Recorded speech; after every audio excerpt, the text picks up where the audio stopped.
Good afternoon and welcome. I'm Roxana Marcoci, Senior Curator of Photography at the Museum of Modern Art, and I'm honored to introduce this forum on contemporary photography dedicated to one of the most profoundly creative voices of the 21st century, Carrie Mae Weems, as we are celebrating the artist's 4 decades of work in conjunction with the new presentation of her consequential photographic installation, From Here I Saw What Happened and I Cried, on view at the Museum of Modern Art on the 2nd floor Contemporary Galleries, which I invite you all to come and experience, and in advance of the publication of the first anthology on the scholarship of the work, edited by Sarah Lewis, Associate Professor, Department of History of Art and Architecture, Department of African and African American Studies at Harvard Universities, with Christine Garnier, the 2020-2022, with pre-doctoral fellow, CASVA National Gallery of Art. This is a volume published as part of the October Files series by MIT Press, with insightful contributions by many of the distinguished speakers from whom you will hear today. Now, before we start, I would like to ask all guests to please post your questions in the Q&A window at the bottom right of your Zoom. And time permitting, we will try to take your questions at the end. Please do post your questions and also your comments throughout the session during or after each presentation in order to alleviate the traffic at the very end. Thank you. Now, this tribute to Carrie Mae Weems will be prefaced by a musical composition performed by world-renowned trumpeter, composer, and artistic director of jazz at Lincoln Center, winner of 9 Grammy Awards, recipient of the Pulitzer Prize for Music, of the National Medal of Arts, and of the National Humanities Medal, Wynton Marsalis. I am deeply grateful to you, Wynton, and with so much admiration, I am delighted to welcome you and invite you to take the stage. Thank you so much. It's indeed a true and pure honor to be here for this double celebration of the work of Carrie Mae Weems, the installation of her landmark series, From Here I Saw What Happened and I Cried, 1995-96, and the publishing of the first anthology of scholarship on her extraordinary work. The primary focus of Carrie Mae's 30-year practice work has been the history of power. Her photographs and projects are designed to open our eyes, to testify to the existence of definitive events that are forced into the background for the purpose of bleaching mythology. She is in that august line of mystic revealers who activate memory and force into view a direct confrontation with gratuitous and unspeakable crimes against the unheralded, the unnamed, and the forgotten, whose lives cry out for redemption in and across time. I'm especially touched to speak today because Carrie Mae's artistic spirit is driven by the invisible undertones of sound, from the pursuit of her own voice to her engagement with so many musicians. One of Carrie Mae's most recent body of works is entitled Grace Notes, Reflections for Now. Well, it was created in the wake of the 2015 killing of the Emanuel 9 in Charleston, South Carolina. The foundation of this seminal performance was a question: what is the role of grace in the pursuit of democracy? Grace, a radical call to deepen our humanity, can challenge us to act where we may have been complacent, to speak when we could have best been silent, and to unveil what we might prefer to let remain shrouded. For Ms. Weems, grace is the giving and sharing of the fundamental human dignity that is the basis of community, of civilization, and ultimately of consciousness itself. Ms. Carrie Mae, being from New Orleans, it was my hope to play live today to recall your path-breaking installation from 1995 that burst open with a procession of jazz musicians and dancers marching into the museum from the sidewalk. While we can't recreate that celebration today, I hope you will accept, as a tribute to your work and your spirit, a piece that I know you love and consider to be a touchstone of the American soul, Amazing Grace, played in the rotunda of Federal Hall, with love, respect, and gratitude.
Thank you, Wynton, for this incredibly powerful performance of Amazing Grace, a song of praise that you described as our unofficial anthem, our folk anthem.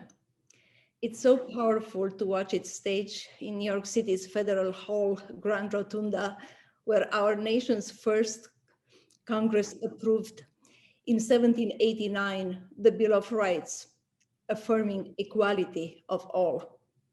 Wynton, you taught us that music informs our listening. It helps us develop how we hear and understand the underlying meaning of language. Indeed, it means so much to us to open this tribute to Carrie Mae Weems with a celebration of jazz's embodiment of liberty and democracy. In 1998, when Carrie's work was first presented at the Museum of Modern Art as part of the project series, in fact, she decided to inaugurate the exhibition with jazz musicians and dancers. We wanted to bring that uplifting spirit back to MoMA by launching this forum with this inspiring performance of Amazing Grace, as both Carrie and Wynton have time and time again shared the beauty that could emerge from a collective creative spirit. Many of you know that Carrie's background in dance She was trained as a dancer with Anna Halprin's company in 1970, may explain not only the undergoing performative strand in her photographs and films, but also the artist's exceptional talent of assembling cross-disciplinary creatives from musicians to poets and social activists to visual artists and dancers in conjunction with her projects. Thank you, Wynton, again for highlighting this quality of Carrie's work and for the gift of bringing us all close together at this important time. Carrie's intellectually incisive social advocacy and her complex and compelling practice grounded in verse work, still and moving images and performance with an inquiring perspective into power structures, the deconstruction of official history, and the construction of the heritage of African-American cultural identity has been overarchingly praised with honors from the MacArthur Foundation grant to the Congressional Black Caucus Foundation's Lifetime Achievement Award, to the Anonymous Was a Woman Award, to the Gordon Parks Award, to the W.E.B. Du Bois Award, to name just a few. This tribute to Carrie is amplified within the context of the Black History Month, as we are celebrating and honoring Black American culture, as well as the birthday of Frederick Douglass. Carrie, we are all so very thrilled that you could be here today and immensely honored to welcome you. Thank you, Roxanne. I am so deeply honored. I'm so surprised by this tribute. Usually I'm thinking about other artists and what other artists mean to me. So I'm not usually thinking about what I mean, maybe to someone else. And so it's heartening, it's uplifting. In a time of darkness, it is deeply gratifying to know that I have such extraordinary friends and colleagues, people that are on this panel that I've known for years. I've followed Wynton for years. I'm such a huge fan of the work. And I think in some ways like Wynton, who's also been influenced by some of the greatest musicians of our time, I'm also deeply influenced and inspired by others. I'm inspired, for instance, by Deb Willis, an old, long time friend. I think I actually gave Deb her first exhibition in Los Angeles, California, when I was working with Rothman Gallery, a small Black gallery in the Crenshaw district. Wonderful, wonderful space. Of course, Thelma I've known for years. Aggie, I thank Robin and Jennifer Blessing, who I've worked with. Huey and Rick, that I've known so well. Thomas, who I absolutely adore. Many of the others who are on this call. But more than anything, I really want to thank my dear friend and colleague, Sarah Lewis, for bringing this project really to the attention of not only the museum, Roxana and the Museum of Modern Art, but also to bring the work forward to a number of writers, intellectuals who have been thinking about the field. And so I'm really grateful to Sarah, not only for this moment, but for the dedication that she's exhibited in expanding the concept of the field. What is the field now? How do we engage it now? And I'm hoping that maybe towards the end of this conversation today and the readings and the presentations, that we might sort of take a moment to really look at and think about this field as it's emerging in the midst of these shifts and shakes that are rupturing the foundations on which we stand. I am the daughter of Merle and Carrie Weems. I'm the mother of Faith. I am the wife of Jeff Koon, not to be confused with Jeff Koons. I am the sister of Alice, Evangeline, Joseph, John, and Vera. And I thought that I would just take a few moments to read just a short piece that I wrote a number of years ago in relationship to my project, Grace Notes, Reflections for Now, that Wynton actually mentioned in his address. It was a piece that was commissioned actually by Sarah in conjunction with Spoleto, the Spoleto Festival in 2015 as a homage to the Emmanuel Nine, who were all gunned down in their church of prayer. It's a short piece. It's called How to Measure a Life, and I thought that I would start with it. And again, I thank Sarah once again for the opportunity to expand the breadth of my own work and my own practice in the field. How do you measure a life?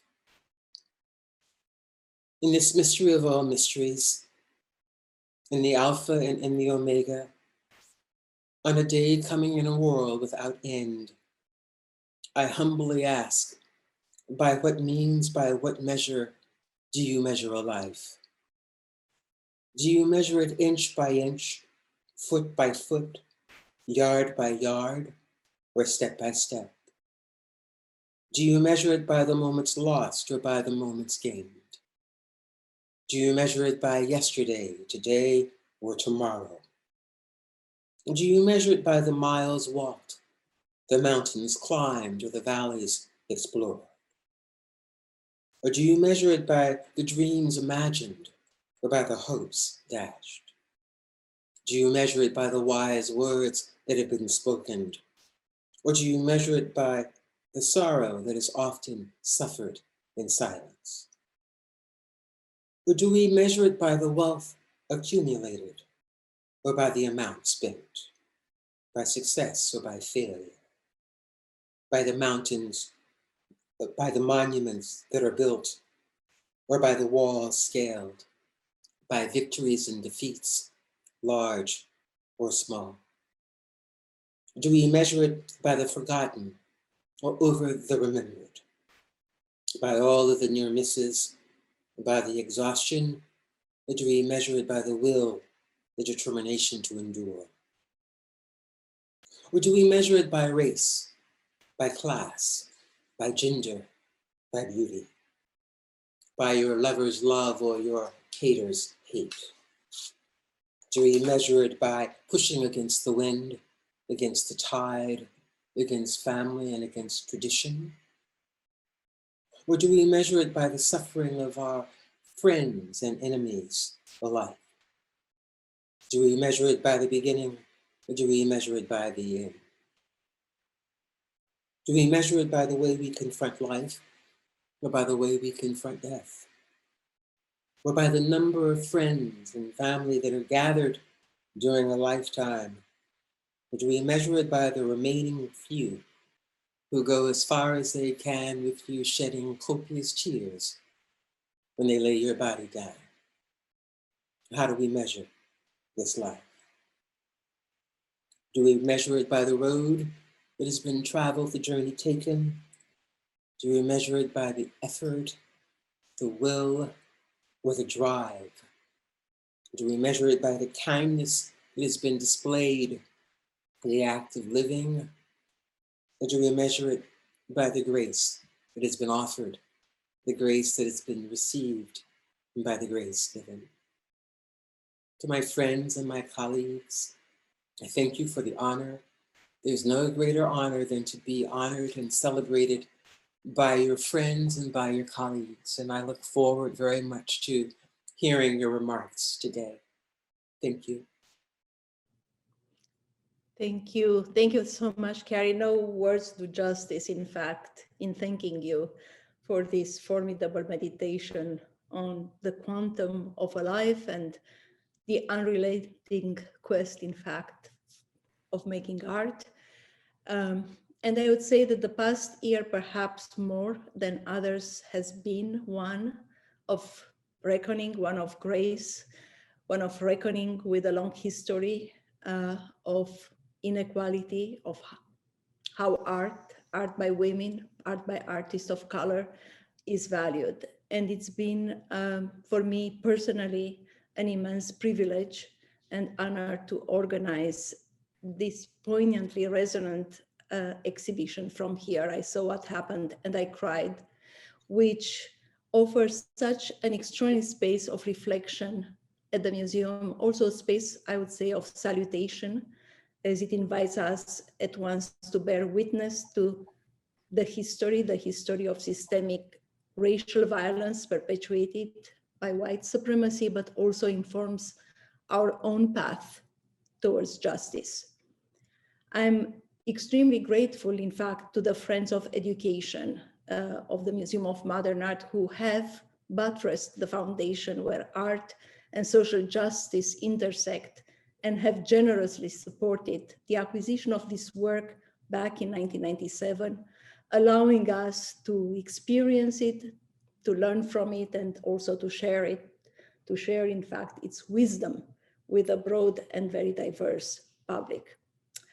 The exhibition and this forum, along with the Carrie Mae Weems October Files volume edited and with major contributions by Sarah Louise, are conceived, as you now know, as tribute to Carrie Mae Weems. I would like to salute Sarah Louise, with whom I had the enormous pleasure of co-organizing this convening. Sarah has been, in so many ways, an invaluable collaborator, in fact, every step of the way. And so it's primarily, I would say, witnessing her brilliant expertise, but also her love and care that has been informing every aspect of this forum, and in fact is evident on every page of the Carrie Mae Weems anthology, which I urge you all to acquire and share it with your friends. Sarah's astute selection of texts illuminates the shifts in the discipline of art history that have both precluded and made possible our understanding of Carrie's path-breaking creative life.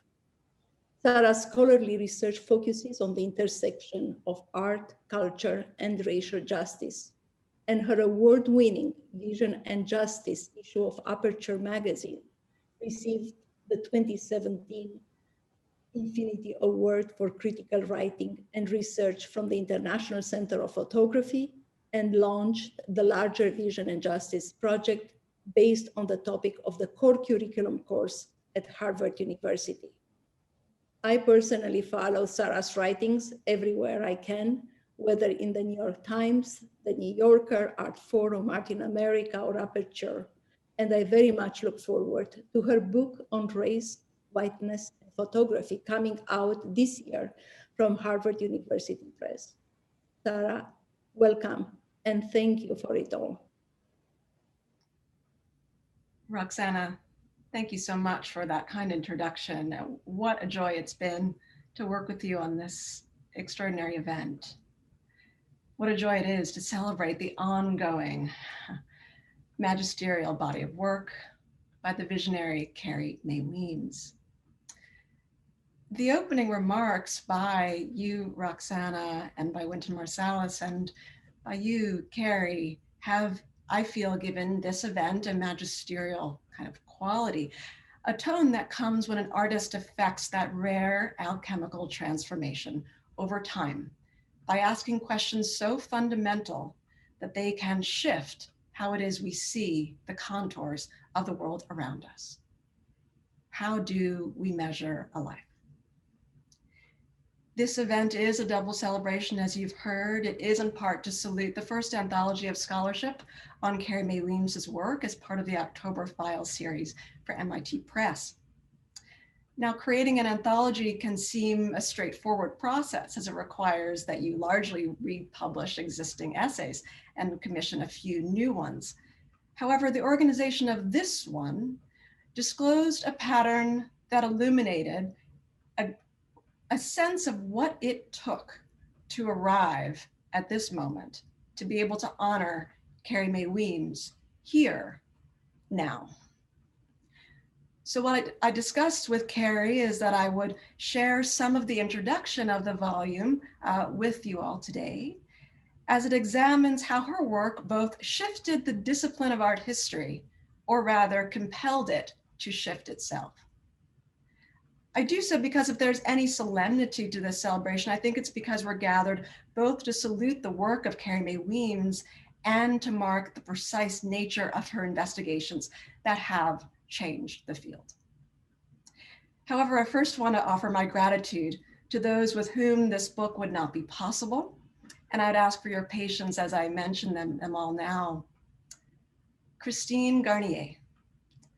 I could not have edited this volume without her assistance and sustained commitment to attending to all aspects of this volume for the past few years. She modeled the kind of focus and rigor and dedication one hopes to see in a brilliant emerging scholar. She's currently a graduate student at Harvard in the History of Art and Architecture department and is a Wyeth predoctoral fellow at CASVA at the National Gallery of Art. Christine and I would together like to thank Carrie Mae Weems, along with her studio, as well as Janice Moynihan, Rebecca Mecklenburg, and the entire team at the Jack Shaman Gallery, Tom Weaver, Kathy Caruso, Gabriella Gibbs, and Molly Grote at the MIT Press. A particular thanks to my colleagues at Harvard, Carrie Lambert-Beatty, and Benjamin Buchlow, editors at October, for the honor and the surprise of the invitation to edit this volume some 5 years ago. Early on, one of the contributors wrote back to an email Christine and I sent requesting to reprint their essay, and they stated simply, "You had me at Carrie Mae Weems." That was the spirit of everyone's exchange with us over the years about this project. Christine and I would like to thank each of the following contributors for their probing, illuminating essays. Next slide, please. Daoud Bey, Jennifer Blessing, Kimberly Juanita Brown, Huey Copland, Kimberly Drew, Arina Dugan, Coco Fusco, Thelma Golden, Katori Hall. Next slide, please. Robin Kelsey, Bell Hooks, Thomas Lax, Salamisha Tillett, Jose Rivera, Gwendolyn Du Bois Shaw, Salamisha Tillett, Deborah Willis, and of course, Carrie Mae Weems. Next slide, please. Their essays are here in this volume. I'd also like to express our gratitude for the many scholars and curators whose work has made possible how it is that we view Carrie Mae Weems's work, whom I salute in the introduction. The scholarship includes that of the late Maurice Berger, David Driscoll, Oakwyn Weser, and Stuart Hall. Roxana, thank you again for the honor of co-organizing the event, along with your dedicated and extraordinary team, Megan Feingold, Marianne Tonde, and I'm sure an army of AV professionals at MoMA that I have not met yet, but I want to thank you all. Next slide, please. And to begin, Huey Copland, I believe, got it right when he opened his Art Forum article in 2014 by asking a question, quote, "Have we all been sleeping on Carrie Mae Weems?" End quote. His query came on the occasion of her traveling retrospective, which was also the first solo show dedicated to an African-American artist at the Guggenheim Museum. Given the timing, he admitted that his question might sound counterintuitive given the acclaim and esteem with which we all hold her. And when I was fortunate enough to have my colleagues at October invite me to edit this volume, this question came to mind. At first, I thought it would be relatively straightforward to offer a compendium of some of the most salient publications on Weems's body of work. Yet the process of editing this volume excavated a publication pattern and a sequence that only underscored the need to consider Huey's query as a live question to be answered and not a rhetorical strategy alone. What the reader of this volume will notice is that the publication centers on Carrie Mae Weems create a significant temporal break and an elliptical arc. The volume includes 2 essays representing publications from the mid-1990s by Bell Hooks and Coco Fusco. These are followed by 2 publications featuring Carrie Mae Weems's own voice from the 2000s, bookended by landmark essays all representing scholarship published after 2011. Her work has been so prominent in exhibitions that such a break might seem to be an editorial mistake. Yet during this period between 1996 and the mid to late 2000s, articles and essays that mention Carrie Mae Weems mainly included her in the context of larger discussions about Black artists and Black women artists, or focused on her in the context of short reviews or exhibition catalog essays. In fact, when I mentioned that I would be editing this issue, Carrie's first response startled me. She asked if there were enough published articles on her work to support the endeavor. What I came to realize years later was that it was not mere humility. She knew. She likely also knew that the chronology in the scholarship made a precise critical argument of its own about the field. Now, the shape of the emergence of the landmark scholarship on Carrie typifies an emergent pattern for many artists of color, but specifically for Black artists. There are often stark gaps in the publication record, even as the pace and rate of their inclusion in and selection for group and solo exhibitions increase. The results are bodies of work that may be celebrated, but are not fully documented or theorized, creating an asymmetry between acclaim and the development of a discourse surrounding the artist's work, which is why I'm so grateful this is a double celebration today. This history exacerbates the structural inequalities faced by artists of color and by Black artists in particular. Carrie reflected on these gaps in her conversation with Thelma Golden and I for this issue, stating, quote, "This is not something that just happens with me as a woman.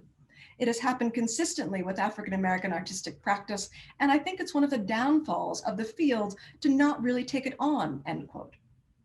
So this volume takes it on. Now, I would argue that the temporal break here offers a unique method through which to trace what I would identify as three major shifts in the discipline of art history, all of which altered the field and the reception of her work over the decades. Briefly stated, the first is a development of the history of reception regarding African diasporic art history. As Krista Thompson has argued, two main interventions were here: the publication of Robert Farris Thompson's The Flash of the Spirit in 1983, and Paul Gilroy's The Black Atlantic in 1993, which centralized the arts as a site for understanding the then developing ideas of diaspora. During this period, art historians, curators, and cultural critics, including Suzanne Blier and Okwin-Wezer and Stuart Hall, focused on framing the diaspora as Thompson states, quote, "a process rather than a permutation of Africa." And this challenged the hegemony in the field of contemporary art.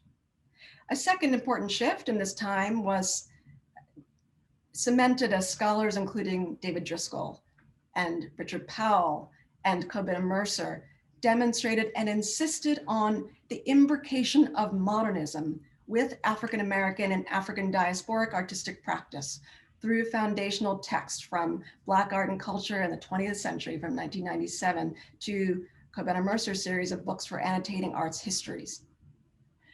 A third shift during this time in the 1990s came as scholars, including the late Maurice Berger, Martin Berger, Kelly Jones, Edward Glissant, W.J.T. Mitchell, Toni Morrison, Michelle Wallace, and Deborah Willis focused on the polemics, process, and construction of vision, absence, and opacity in the history of racial formation and social power.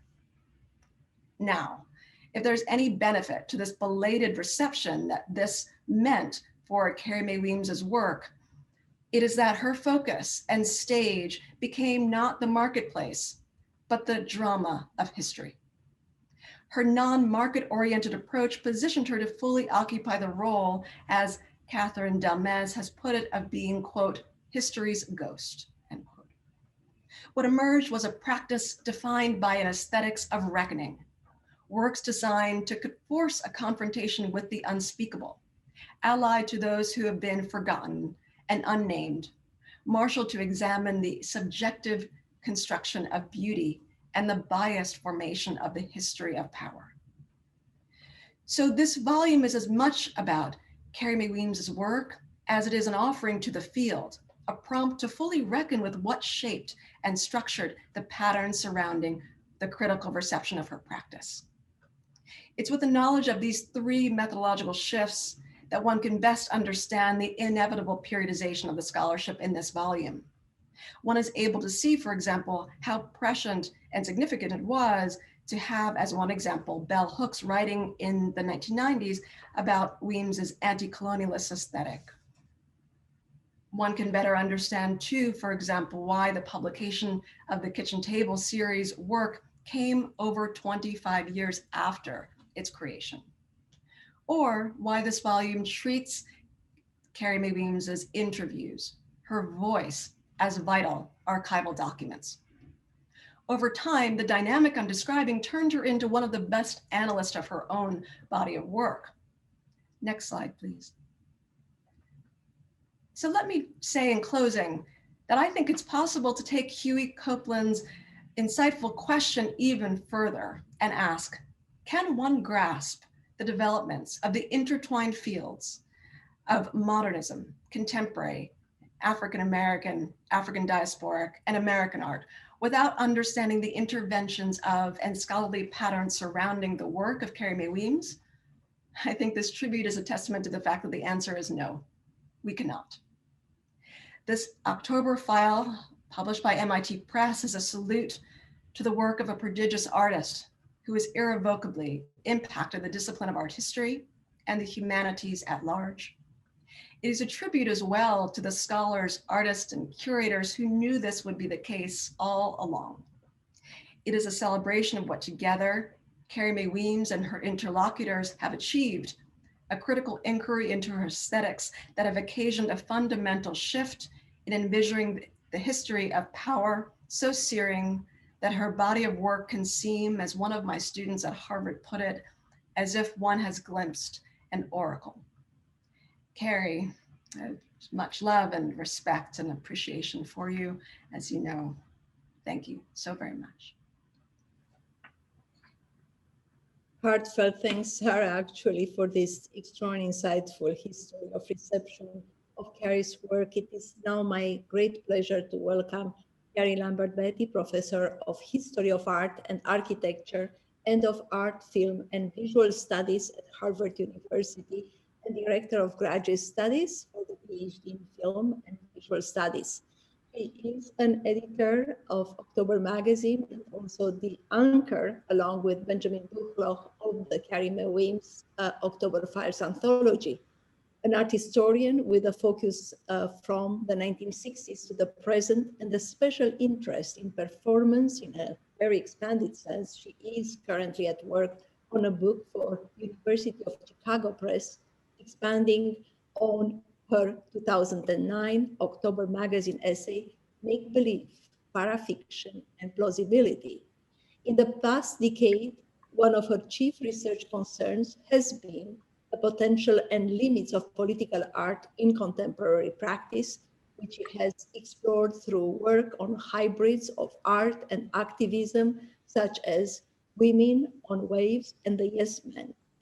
Her 2008 book, Being Watched, Yvonne Reiner and the 1960s, also published by MIT Press, was awarded the 2008 De La Torre Prize for Dance Studies. Carrie, the platform is yours. Thank you so much, Roxana and Sarah. And of course, Carrie. It's kind of nice to have the same name as the star of the event, as you keep hearing all these wonderful things said about someone you can mistake as yourself if you're not careful. I am here today to speak on behalf of the editors of October about the volume that is being produced almost as we speak and will be on shelves very soon.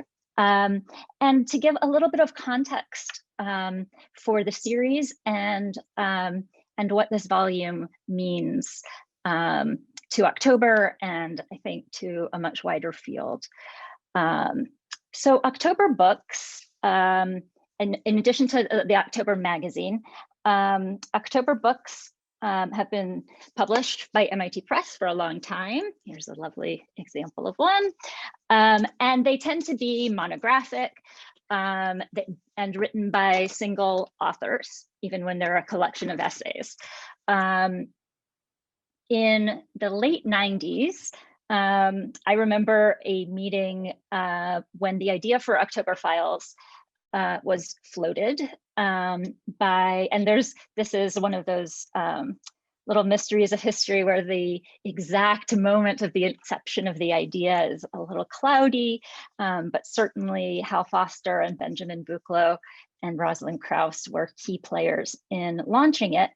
And the idea for this was a series of anthologies, each about an artist whose work was important, but beyond that, whose work had generated, to quote the preface of the series, serious, sophisticated, sustained critical literature.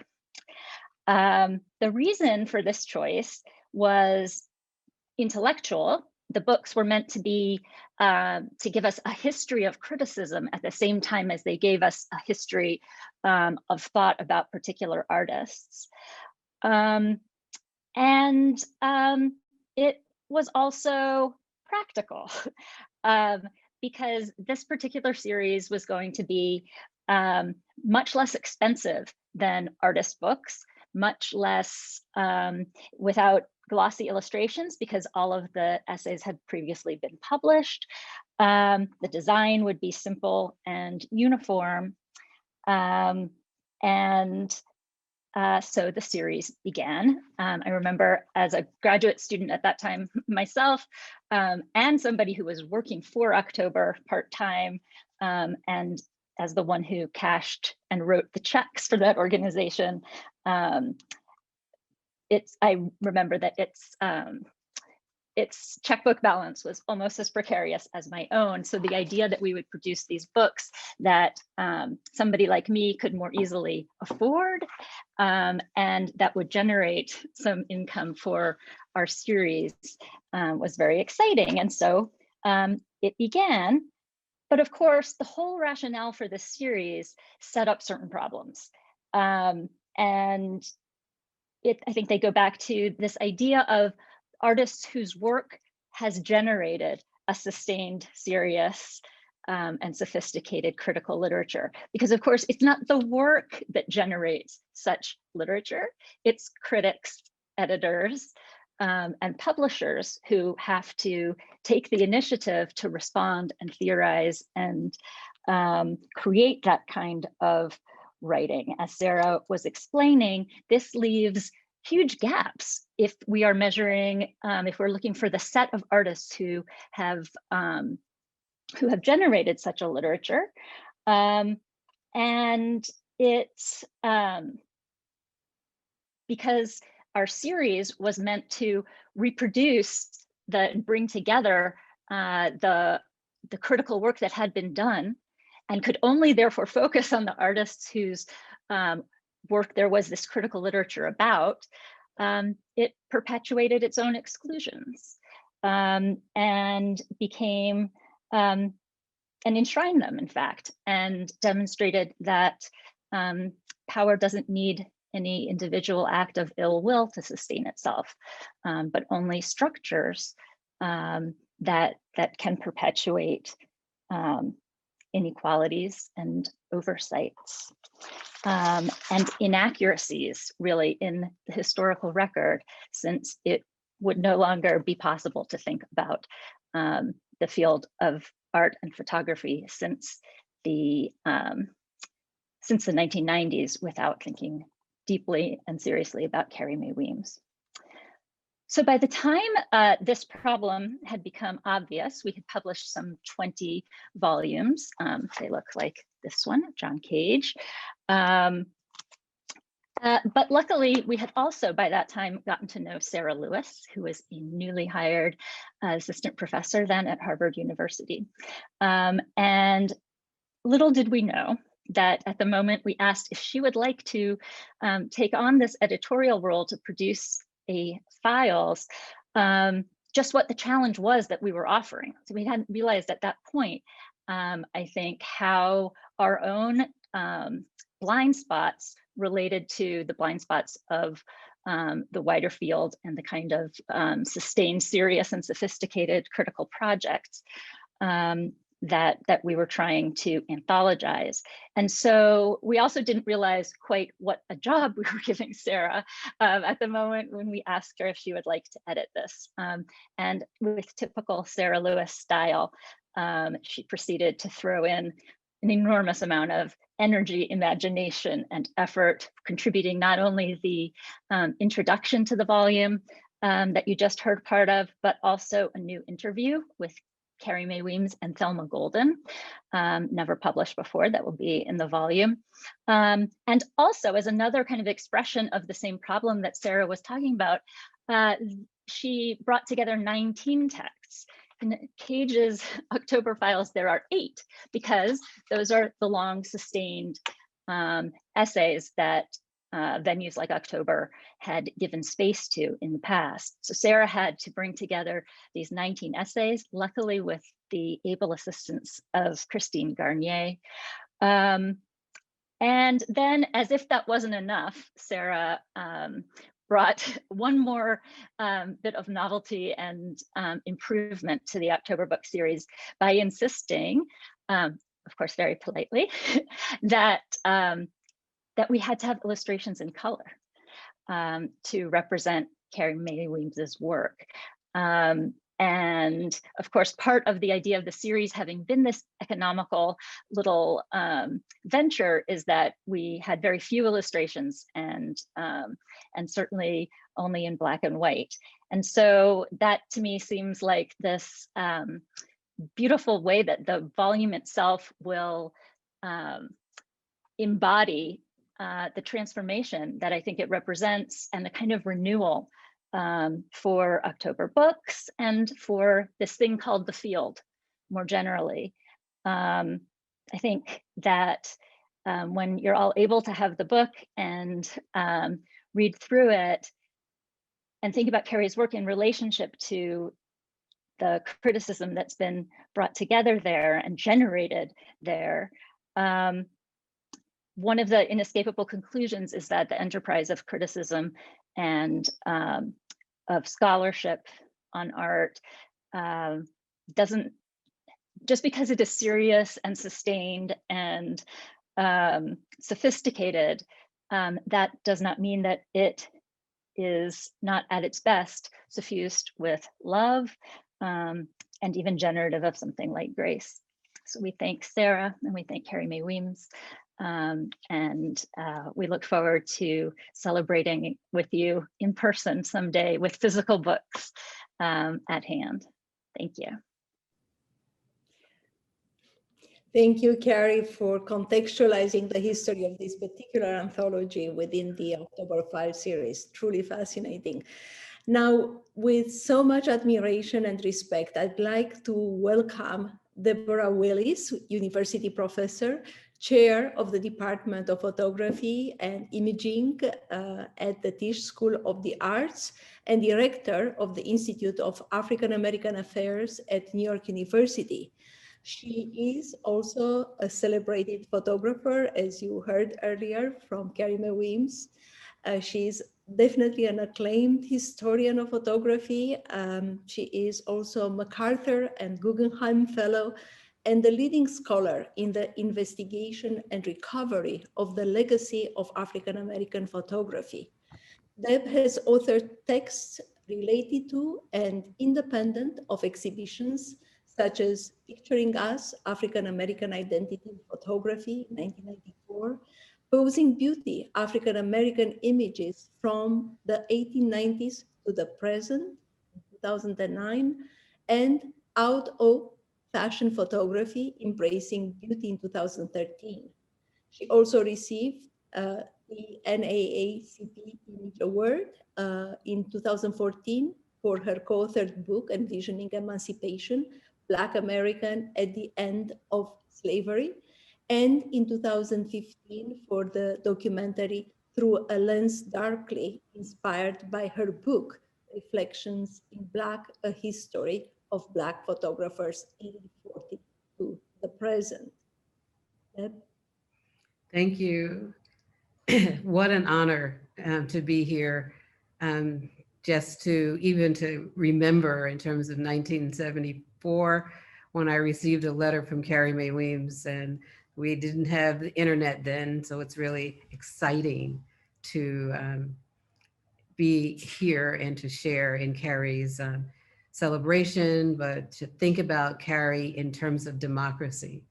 When we think of Carrie Mae Weems, we think about possessing a woman who possessed brilliancy, understanding history, understanding Black beauty, confronting historical depictions, and having a reality about what it means to tell a story about America. Specifically looking also, focusing on the notion of from here I saw what happened and I cried. But she also rejoiced when we look at the work that Carrie created. And here in my backdrop is the cover of the book for our project. Next slide. So when I decided to think about creating a talk for this experience of confronting Carrie's work, looking at not only memory from public and personal, but thinking about the way that she's looking at the mirror, reflecting. I looked and looked to see what so terrified you. She's looking at the history of the image, of the dehumanizing images that Black people experience. But she's also looking at the beauty that is constructed in her own visage. We see she's holding the mirror. We see a quilted dress. We see this antebellum type, format in terms of fashion. So she's looking at this appropriated history that talks about humanity in a broader way. Next slide. And using the photograph here of the Magubante woman, the Congo 1924 by Malvina Hoffman. And to use that framework, but we also see the beauty of this woman who guides us through Malvina Hoffman's trip in Central Africa, during this exposition in 1924. So she traces that history, this mobility of the photographer who made this image, but also the subject who is posed for that image. She is documenting the exposition in this village, and as this Western photographer looks at these images. And next slide, please. And also the histories of images of Black bodies here in America. She has the tenacity and the wherewithal to look at historical objects, such as the daguerreotype, but also asking questions of that object to talk back to that object and talk back at history. She responds to J.T. Zealy and Louis Agassiz's daguerreotypes by framing the question. You became a scientific subject, a type, a Negroid type. She goes through these moments of identifying how Black people were labeled and categorized at the time. Next slide, please.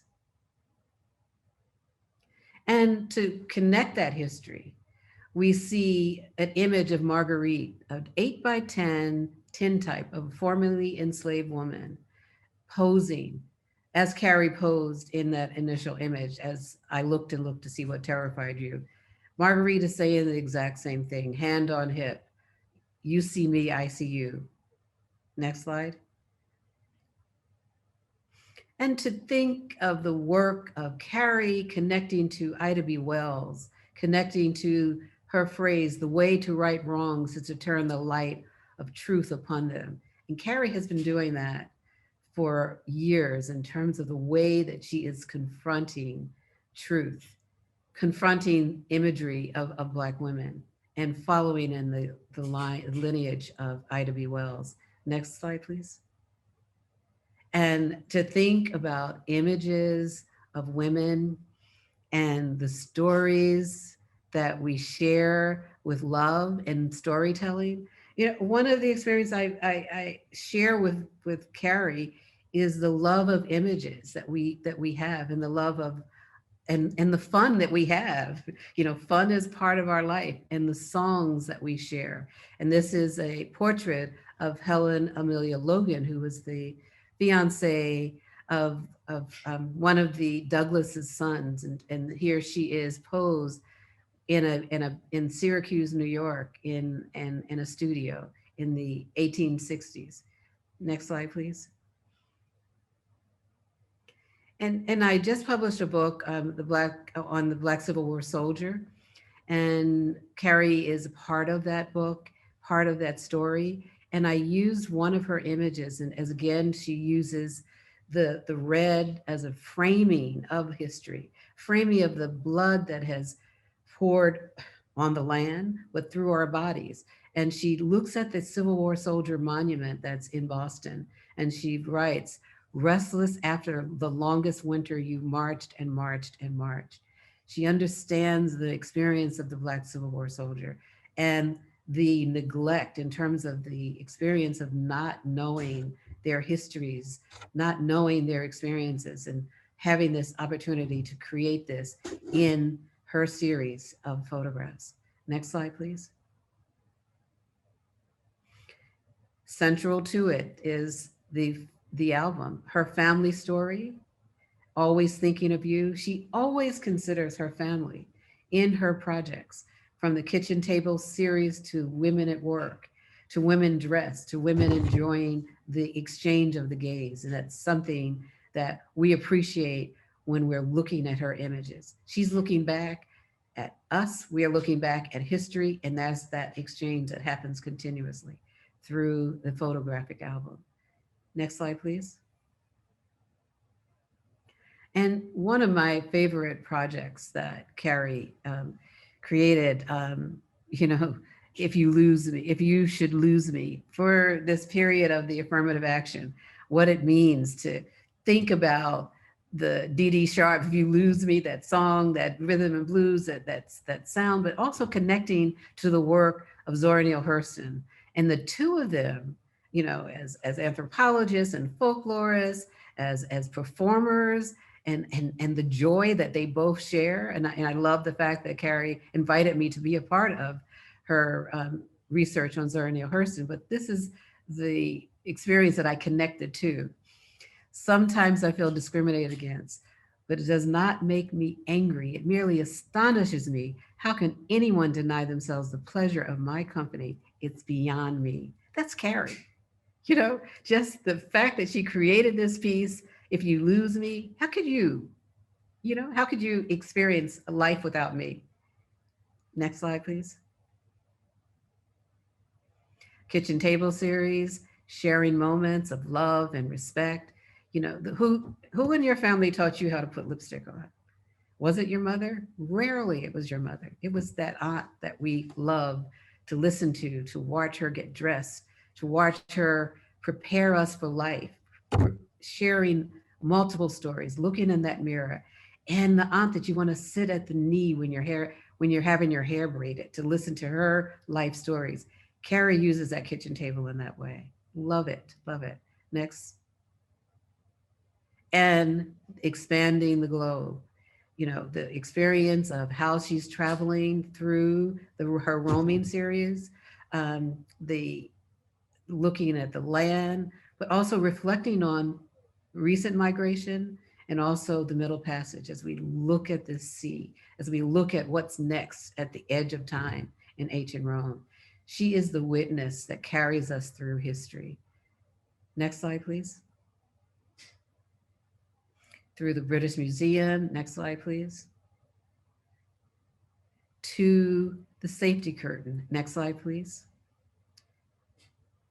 This experience where she photographed Mary J. Blige, Queen Bee, for the Vienna State Opera House, the safety curtain. It's an exhibition series that they create. It's entitled Museum in Progress, but she's transforming the idea of the experience of the safety curtain in the opera house. She transforms beauty. She uses all of the objects of beauty. We see the flowers, we see the swan, we see the experience of fur and African art.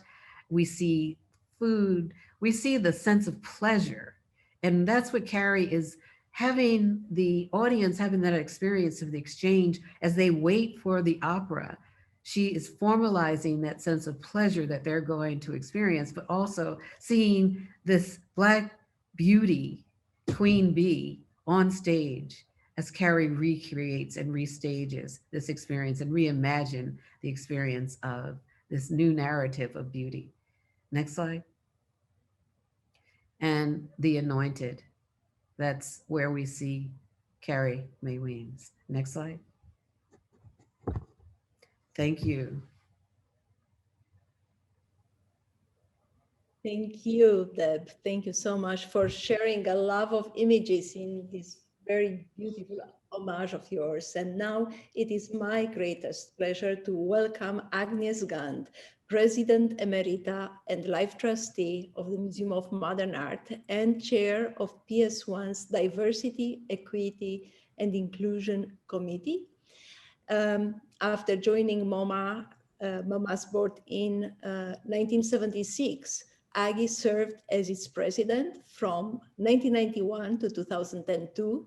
In 1977, she became the founder and board chair of Studio in a School, a nonprofit organization established in response to budget cuts that virtually eliminated art classes from New York City's public schools.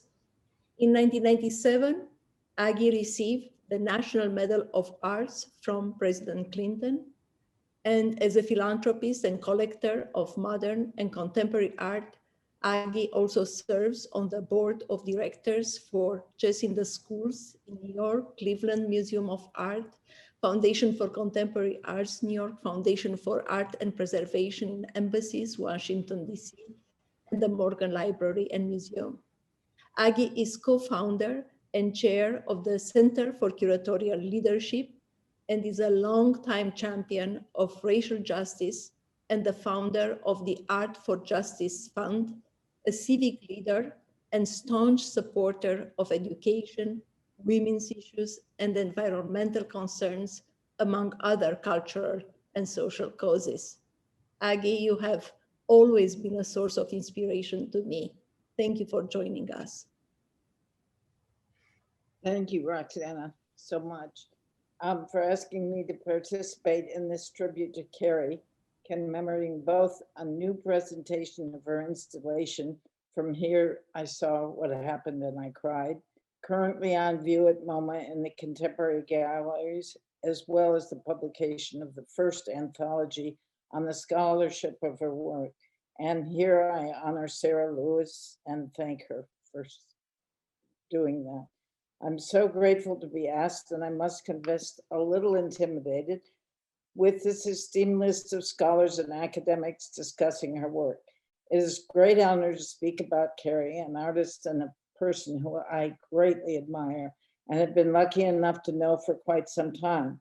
While I first intended to talk about what I believe makes Carrie's work so special, I also want to focus specifically on Carrie's effort to bring awareness to social justice, and in particular, her recent project highlighting the disproportionate impact that COVID has had on Brown and Black communities. I cannot think of an artist more worthy of today's recognition. Over more than 3 decades, Carrie has developed a body of work that stuns and stimulates us with its narrative power, its knowledge about life, its perceptions and suggestions, its insight into history and into contemporary happenings. Carrie has worked most famously in photography, of course, but her explorations go beyond that. She's also worked in text, video, digital formats, in fabric, and in film. She's worked with musicians and composers, with dancers. She was once a dancer, as you've heard herself. She has worked all over the world in fabricated settings and in real places. She extends herself constantly in her subject matter. Carrie is a ceaseless explorer. In her slides 1, please, which we've seen before in her kitchen table series. She documents, especially life in the kitchen, especially the love of putting on makeup that a young girl has. Just similar to what Garrett Bradley has done in her films. She encounters story places throughout the world. Slide 3, please. No, I'm sorry, this is slide 2 and then slide 3. Well, anyway, and then the last one, she gives us her bareback in the Jefferson Suite. That was the roaming series in which she was before. And then she offers in the Guggenheim 5 years ago, she offers high fashion, slide 4. And the range is enormous. Carrie goes from grit to glamour, from intimate to enormous. Here picturing a lonely child, there looming a crowd. She positions portraits around an entire structure and she hangs a poster on a street sign. Her work is informed by her interest in literature and folklore, history and philosophy, and in social relations. When I think of Carrie, above all, her work is grounded in commanding wholeness, a consistency of purpose. We always know it is Carrie. The work holds us as viewers are activated by the vision, the action, and the lessons in the work. We are part of it. In Carrie's photography series called Not Manet's Type, for instance, Carrie discovers that she is not a fit with Manet. Thank you. This slide. Instead, she writes, I took a tip from Frida, who from her bed painted incessantly, beautifully, while Diego scaled the scaffolds to the top of the world. Carrie says, I knew not from memory, but from hope that there were other models by which to live. We learned that from her. Carrie has been, in her own words, engaged in an idea of autobiographic. But as she has also said, through autobiography, she intends to convey the role of narrative, the social levels of humor, the construction of history, the use of text and performance, and the role of memory. In short, for Carrie, comprehension is the gift art makes, inspiring us to be attuned, attentive, explorative, and to learn. Her artistic technique is fundamental to this. She is both behind the camera and in front of it. She is a maker and a model, participator and interpreter. In the very way she works, Carrie is individual because she believes each of us can be understanding of ourselves and others, gainers of knowledge, compassionate activists, participants in history and home interpreted of history and home. In fact, Carrie has said it's impossible to change the social without changing the personal. You have to put your money where your mouth is. If you're making these challenges at home, it's unlikely you'll make them in a larger setting. For Carrie, social justice becomes personal reckoning. Indeed, the work we are celebrating today, here I saw where it happened and cried, stems from Carrie's critical exploration of history and is especially profound in the context of social justice and racial equality. Carrie has long been active in social justice causes. In Syracuse, Carrie created art programs for public school children addressing poverty, and she has used art to fight against violence. Her recent project, Resist COVID, Take 6, shows like 6. This is one of the artists and her friend Pierre Loving during her artist in residency program at Syracuse University. Carrie explains her impetus for this project. I thought I could use my art and my voice as a way of underscoring what's possible and bring the general public into a conversation, into a heightened awareness of this problem to bring, to better the community in which I live. Resist COVID Takes 6, the next slide. Uh, is essentially a public awareness campaign to educate Black, Brown, and Native American communities on the deadly impact of this disease. Take 6, of course, references the recommended 6 feet of separation. The project began at billboards around Syracuse before it began to take off on social media and local radio station. The message was clear that the impact of COVID-19 disproportionately affects Black and Brown communities. Carrie believes the disease affords the nation an unprecedented opportunity to address the impact of social and economic inequality in real time. Denial does not solve a problem, Carrie recalls. We needed lawn signs, we needed posters to go into business with windows, we needed advertising circulars to deliver messages directly into the home. We used grocery bags, shopping bags, paper, and reusable bags that could give food to banks. The campaign became so popular that it expanded across a swath of cities, including Dallas, Fort Worth, Atlanta, Chicago, Detroit, Nashville, Philadelphia, and Portland, and New York. Carrie partnered with various institutions, universities, and health clinics to further promote the message. It is well conceived and a powerful campaign because of its straightforward and clear messaging. Here are projects of images of the project at Lincoln Center. Don't worry, we'll hold hands again, is especially poignant reference that she makes in that one. There is nothing subversive about Resist COVID Take 6, and Carrie is making an important public service announcement. I love that Carrie has taken this on and admired her continued desire for social awareness and racial parity. In 2005, Carrie was awarded the Rome Prize. I'm so proud to have been on the committee that selected her for that award. In addition to receiving the MacArthur Fellowship in 2013 and many other honors, she is a fellow of the Ford Foundation and has long been active in social causes and justice. Carrie is empathetic, intrepid, engaged, inquiring, unbounded, bold in life as in art. And I'm so grateful to be here today as we salute Carrie. Thank you. Thank you, Aggie. Thank you for this very beautiful tribute.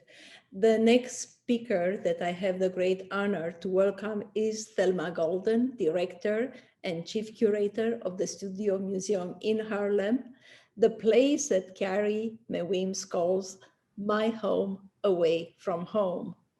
As a recognized authority in contemporary art by artists of African descent and an active lecturer, Thelma has organized groundbreaking exhibitions from the historic Black male representation of masculinity in American art in 1994 at the Whitney Museum of American Art to freestyle at the Studio Museum in Harlem in 2001. Thelma has also organized with Legacy Russell, Associate Curator at the Studio Museum, the current Garrett Bradley Projects exhibition on view at MoMA. Thelma has received numerous honorary doctorates, appointments, and awards, including the 2016 Audrey Irmas Award for Curatorial Excellence and a 2018 Paul Getty Medal, the same year, in fact, that Aggie received hers in honor of their extraordinary contributions to the practice, understanding, and support of the arts. Thelma, welcome.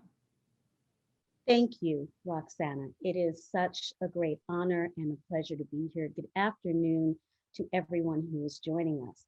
I also want to thank Sarah Lewis for giving me the opportunity to be in conversation with Carrie for this incredible volume, and also salute her for the work that this volume will do in allowing us to see and understand and fully engage the full scope and breadth and depth of Carrie's contributions. Carrie Mae, Carrie Mae, Carrie Mae. Where do I begin? First, it seems, of course, it should be with gratitude for you, for your spirit, for your vision, for your voice, for your power, for your presence always. I, like so many, owe you an incredible debt for the space you have created for me in the work that I do. So that I want to begin here, from here, with Kitchen Table, where so many of us so far have begun. This work, created in 1990, this one from the series Untitled Woman Standing Alone, really, for me, begins to be about the way in which I understand your work and its importance to my own understanding of our history. I came to know this work when it was made in 1990, which was 5 years after I came to know you. 5 years after you literally walked into my life in Northampton, Massachusetts, when I was at Smith College. I was a student there, desperately seeking Black presence in art history, and also seeking the presence of art in African-American studies.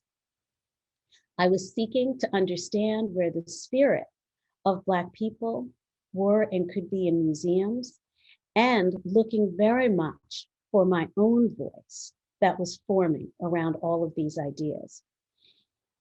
In encountering your work, I found a space of recognition.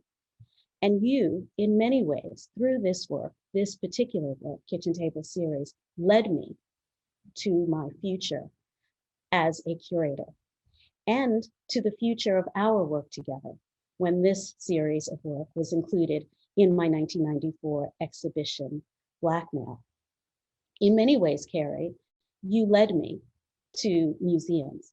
And that's perhaps the way in which I want to think about your work today, this world and this life and this leading that you have done in the space of museums and the space your work has created. Next slide, please. I start here with your museum series as it was presented at the Studio Museum in 2014, curated by our then curator, Lauren Haynes. And this installation view of museum series at the Studio Museum really calls me to speak specifically about your relationship to your own work and to the Studio Museum. As Dawood Bey has so often told the story of meeting you in 1976 when you came to the Studio Museum and entered into his class, as he said, coming to the museum with your Leica camera and the question, perhaps, of what your photographic path would be. Next slide, please. This series, the museum series, I think exemplifies you in this space confronting museums, very much speaks to the way in which your work has not only opened up new paths and pathways in art history, but has demanded that museums think about the presence of not just your work and your vision and your voice, but an entire body of work. You have created that space in ways that are deeply, deeply important. In these works where you stand, yourself, your body, your presence in front of museums, you are not only asking questions of them, but you are in many ways exemplifying, right, the voice of the people as they ask institutions to respond and be greater able to be inclusive and open themselves to the many stories and the many narratives that the work like artists like you, but also by the artists you've inspired, have demanded for so long. Next slide, please. The museum series sort of made me then think back, of course, to that moment in 1995, when you were the 52nd Projects exhibition. And much has been said about that exhibition and its content, this beautiful, seminal, iconic installation, which included photographs from West Africa and the Sea Islands, which brought out that iconic wallpaper that you created, a work that looked at the way in which you use multi-panel photographs to create narrative, something that has been distinct in your work. But also I feel I have to speak to the history of that evening, because it has been said that a group of musicians led us into the museum.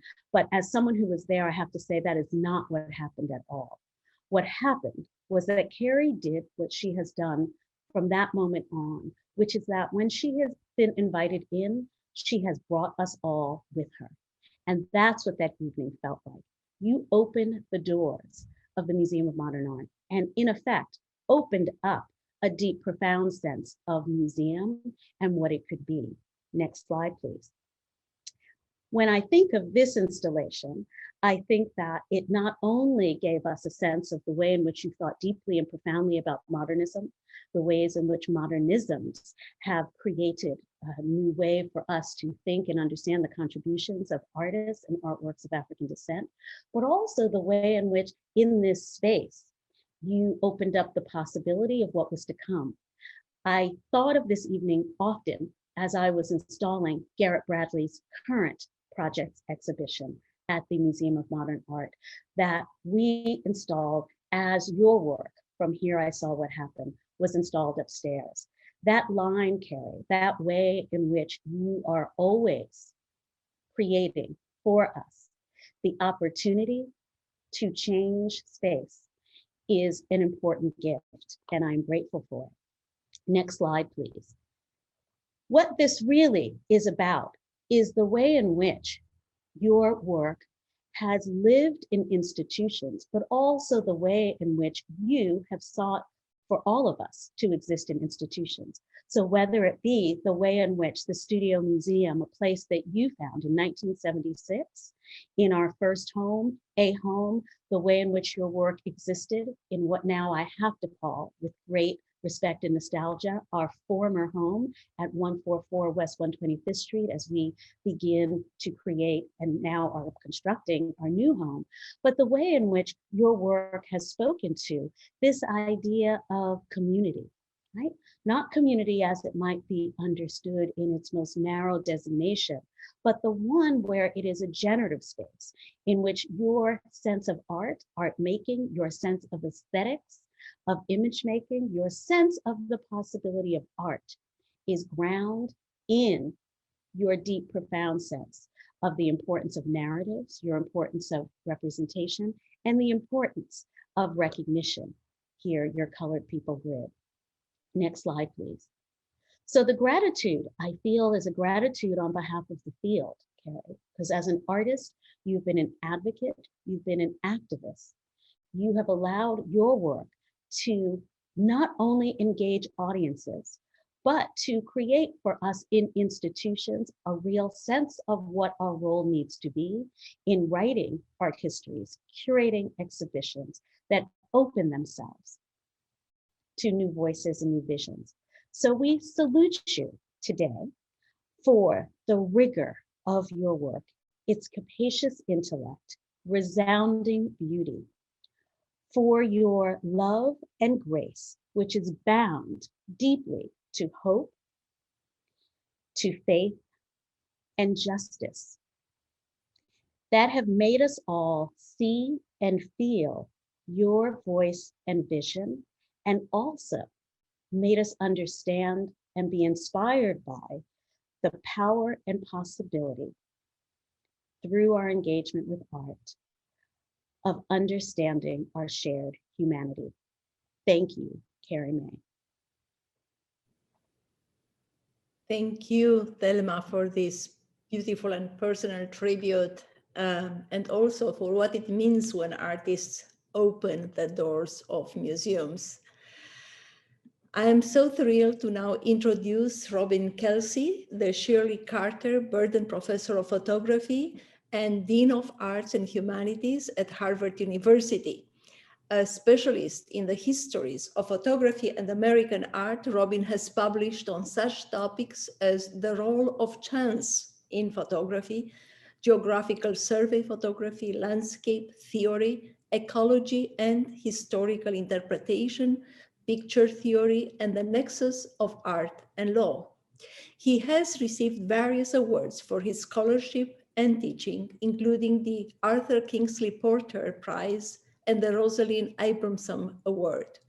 In 2016, he was named a Walter Channing Cabot Fellow in recognition of achievement and scholarly eminence in the study of literature, history, or art, and also for his book, Photography and the Art of Chance, which was published by Harvard University Press in 2015.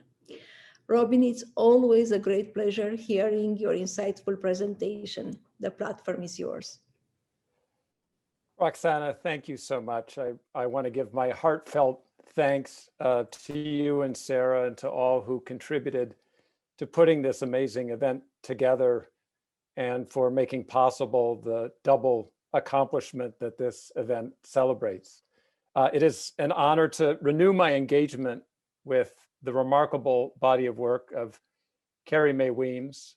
Like Sarah Lewis, I can no longer understand modernism without recognition of this work, as I hope my remarks will make clear. Next slide, please.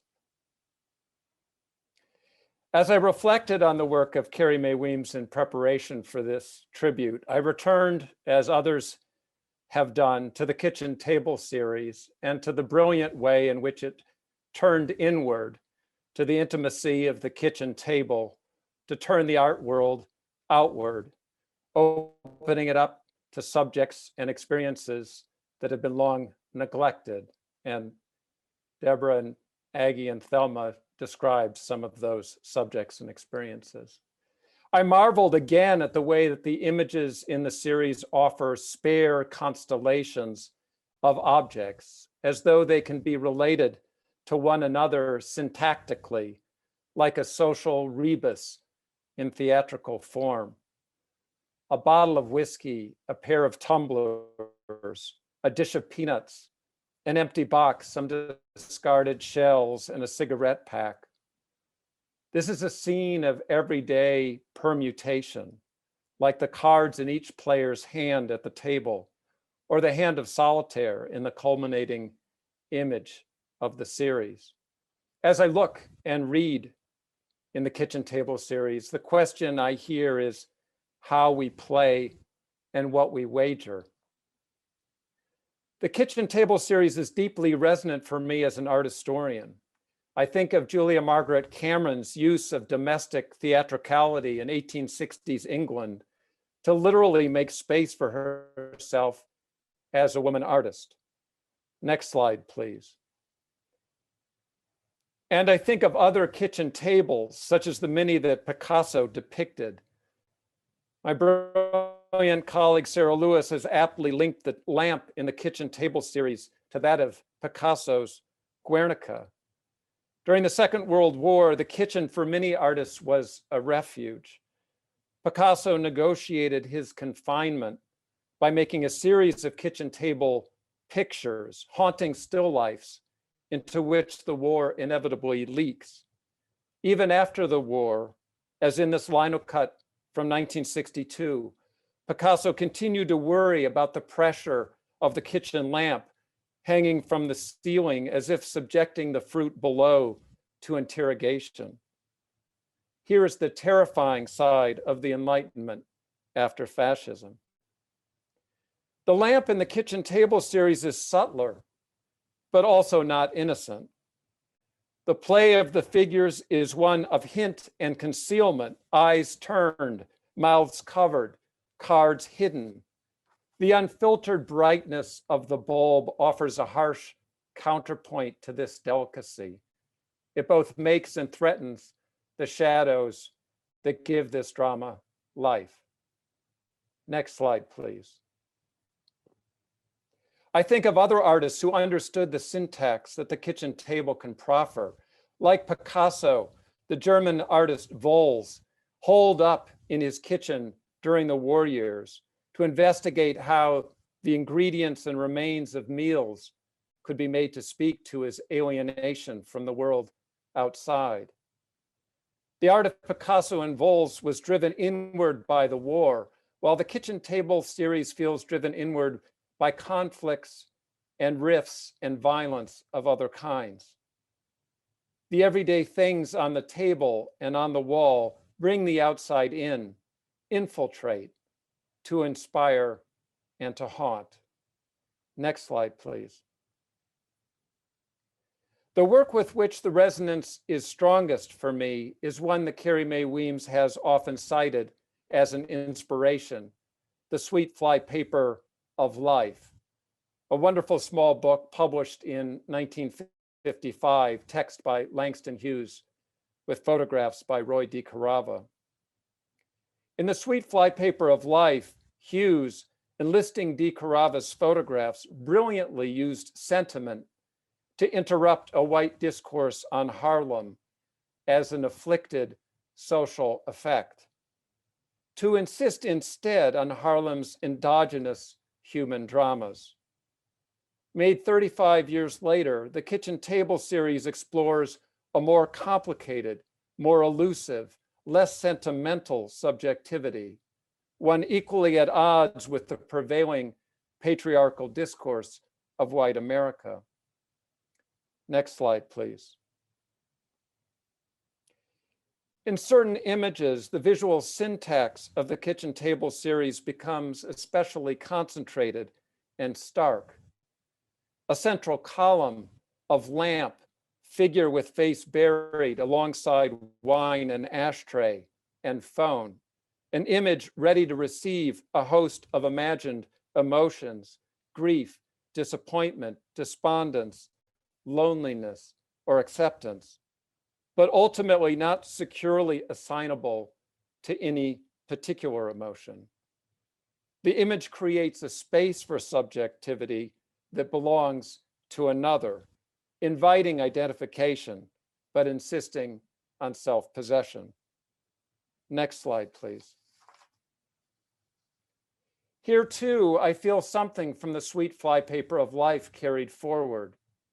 What is more threatening to power than the subjectivity of those whom power would objectify? The resolute independence of the self. Such subjectivity, by dint of power's exercise, must often come forward in liminal spaces, in kitchens, in window seats, in porches, in shadows. Places into which power seeps, but places in which a mind stimulated and resolved can find itself. Next slide, please. The body has to step into politics. One way or another, the body has to step up. I am still learning dimensions of that truth from Carrie Mae Weems. Next slide, please. Here I am are the final words of the Sweet Fly Paper of Life, when the narrator finally shows herself to the reader. The political power of putting oneself into visibility also connects these two great fictions for me. Hughes, using this photograph by DeCarava, puts the character Sister Mary Bradley into visibility on the street, sporting her Sunday best. Carrie Mae Weems confronts us with her own body in performance, calling us into her kitchen. We must address her as the author of the character she plays. Next slide, please. When I reflect on all that Carrie Mae Weems has done, the museum series also looms large, and I'm loving the resonances we're seeing in these talks. Perhaps my favorite image from that series shows the dark-robed artist standing below a column in front of the British Museum. Once again, the artist puts her own body into visibility to interrupt the routine operations of power and exclusion. Next slide, please. There are things I particularly love about this image, including the juxtaposition of the robed artist and the detail of Michelangelo's ideal head of a woman in black chalk, used on a banner to promote a show of Michelangelo's drawings. The juxtaposition calls to mind the history of aesthetic idealizations and the ideologies that have informed it. It also invokes the power of a body as a position rather than as a facade. Next slide, please. I love also that the artist appears directly beneath a column, as if her body could take on in the photograph a monumentality to challenge that of the museum. The caryatids of ancient Greece, in which column and figure of woman come into correspondence, but only to accentuate the independent agency of Carrie Mae Weems to draw down the power of the column into her own transient presence. Next slide, please. In this, I think also of Alfred Stieglitz's The Terminal, and the way the horses and the workmen tending them seem to have fallen down from the neoclassical facade in the background onto the street, as if to say that the aesthetic ideals of the past are now, in modern times, to be found in the daily life of the city. Whereas Stieglitz imputes classical form to the workman in New York, Carrie Mae Weems takes that claim into her own silhouette as she composed it for her camera. Next slide, please. But these resonances, these circulations in my mind, are inevitably channeled by my scholarly formation as an art historian. I hope they contribute something to the collective appreciation of Carrie Mae Weems' brilliant body of work.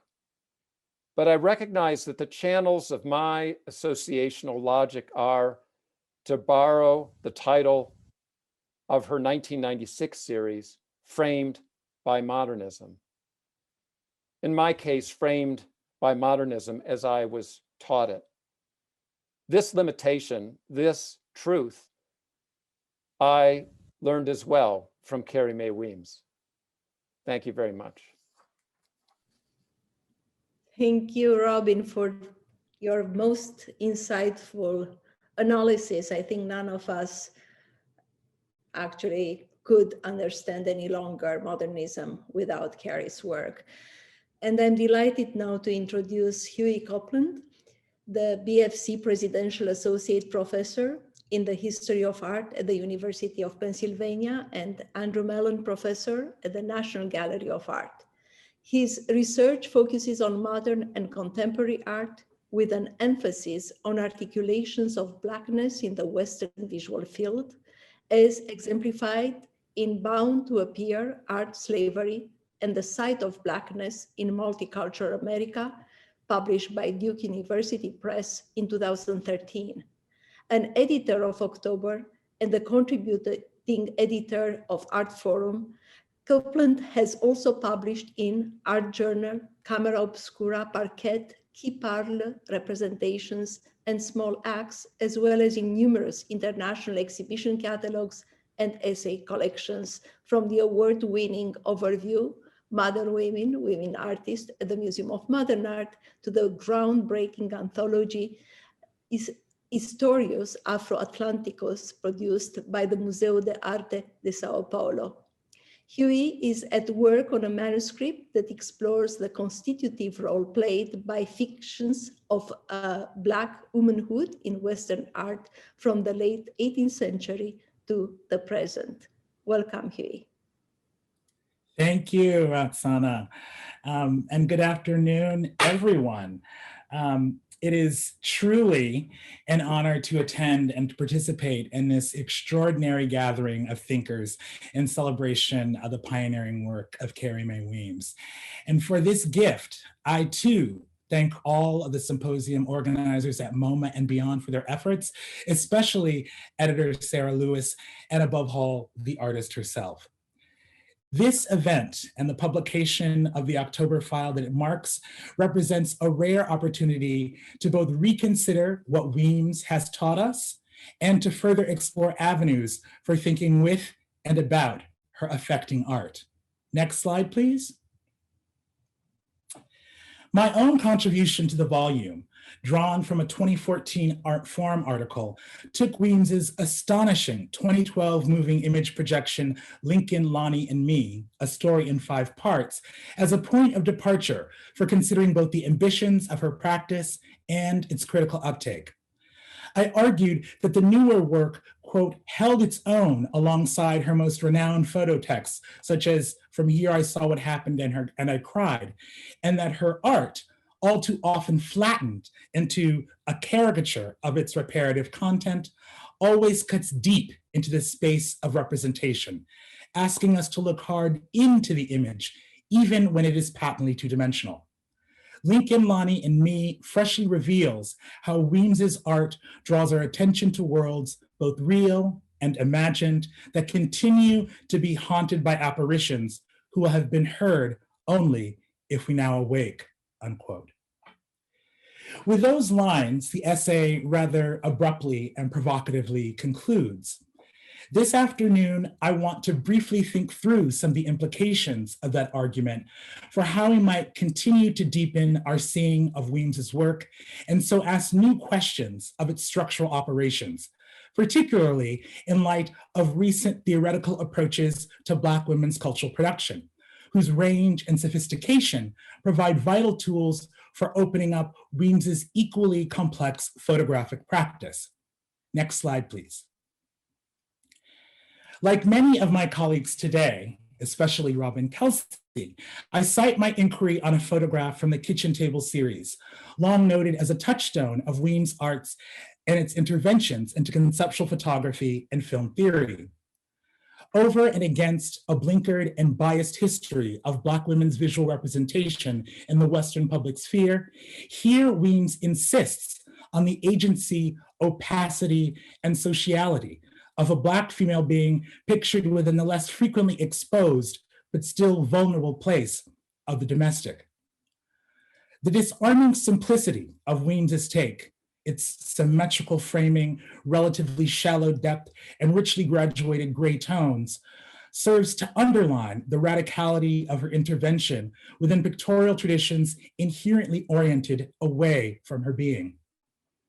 Of course, the picture is also part of a series of images and texts, a constellation that not only suggests and defers various narrative trajectories, but that also makes each individual image less a metonym for the work as a whole and more an emanation from the same fantasized life world, one that resonates with what Saidiya Hartman has called the beautiful experiments of those Black women too often cast out of history and representation.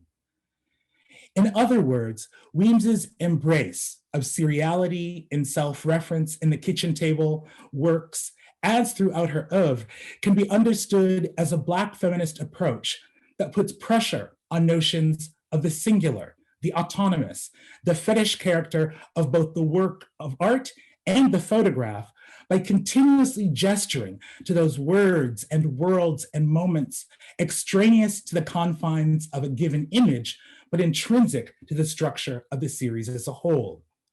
Thus, what Christian Metz might call the off-frame of the photograph must be attended to in thinking both the visual construction of the Black female body and Weems' disruptions of it.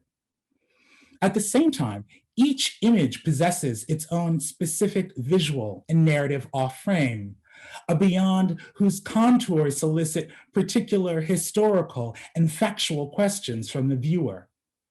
What is this mise en scène? Who are its prime agents, both seen and unseen, human and otherwise? How does that seemingly harsh light feel on the artist's skin? How long has she been playing solitaire, sitting at that table? Does the air still carry the scent of her cigarette, perhaps mixed with perfume? And perhaps more to the point, given Weems's radical interdisciplinary and profound investment in sonic cultures, what, as theorist Tina Campt might ask, does it mean to listen to this image? To make out the sounds of production that the picture silences, to suss out its relational choreographies, to detect the subterranean claims of the historical episteme from which the work emerges, or to feel the photograph haunted by the impossibly resonant voice of the artist herself. These questions, it seems to me, can be pushed further in approaching Weems's art with an enlivened Black feminist understanding of the visual that embraces all of the senses. Think back, as I often have, to Fred Moten's reading of Adrian Piper's Untitled performance at Max's Kansas City, in which the artist aimed to produce herself as an object in an unwitting echo of the female slave's positionality. What Piper's performance demands from Moten is a mode of seeing that emphasizes, quote, the holosensual, imaginatively ensemblic internal differentiation of the object, unquote. Which is to say that the work of art, like the human body, is imagined to recruit all of the senses, to be a conjoining of disparate parts that fold in and on themselves to produce a richly differentiated internal structure that demands a feeling beyond the surface, the threshold at which a mere looking at the Black woman stops, and from which deep seeing can truly begin. Next slide, please. So, what Weems' art asks, I want to say, is to rethink our frameworks for experiencing photography, the aesthetic, ourselves, and their unfolding in a world whose modernity was motored by the very Black women who have often been excluded from its embrace. What would it mean to see effectively, performatively, and phenomenologically from the position Weems holds physically and holds out to us photographically, as object and subject, artist and model, both inextricably intertwined rather than prized apart? In giving us herself to see at the kitchen table, an artist who is an artwork making herself the subject of another, Weems challenges us to feel our way towards her and into a different imagining of world that expands the scope of human possibility, despite the costs. For as Weems reminds us in an essay in the October filed, quote, we all sacrifice something for our compassion in some way. We're giving up something so that something else larger can happen, so that something bigger than you can take place, unquote. Carrie Mae, for this gift of learning how to see, for Carrie Mae, for this gift of learning how to see with feeling beyond ourselves, we are all in your debt. Thank you. Thank you, Huey, for the intellectual depth of your engagement with Carrie's work. And it is my great joy to introduce now an inspiring colleague and dear friend, Thomas Lax, Curator of Performance and Media Art at the Museum of Modern Art. Thomas has organized or co-organized exhibitions, performances, and publications, including Stefani Jensen, Promise Machine in 2015, Greater New York the same year, Maria Hassabi Plastic in 2016, projects with Neil Belufa in 2016 as well, and Modern Dance, Ralph Lemon, among others. Now, one of his most recent projects, Judson Dance Theater, The Work Is Never Done, that he co-organized with Anna Janewski, curator, and also with Martha Joseph, assistant curator in media and performance here at the museum, was truly an acclaimed exhibition about the New York-based dancers, musicians, and artists who comprised the Judson Dance Theater group in the 1960s.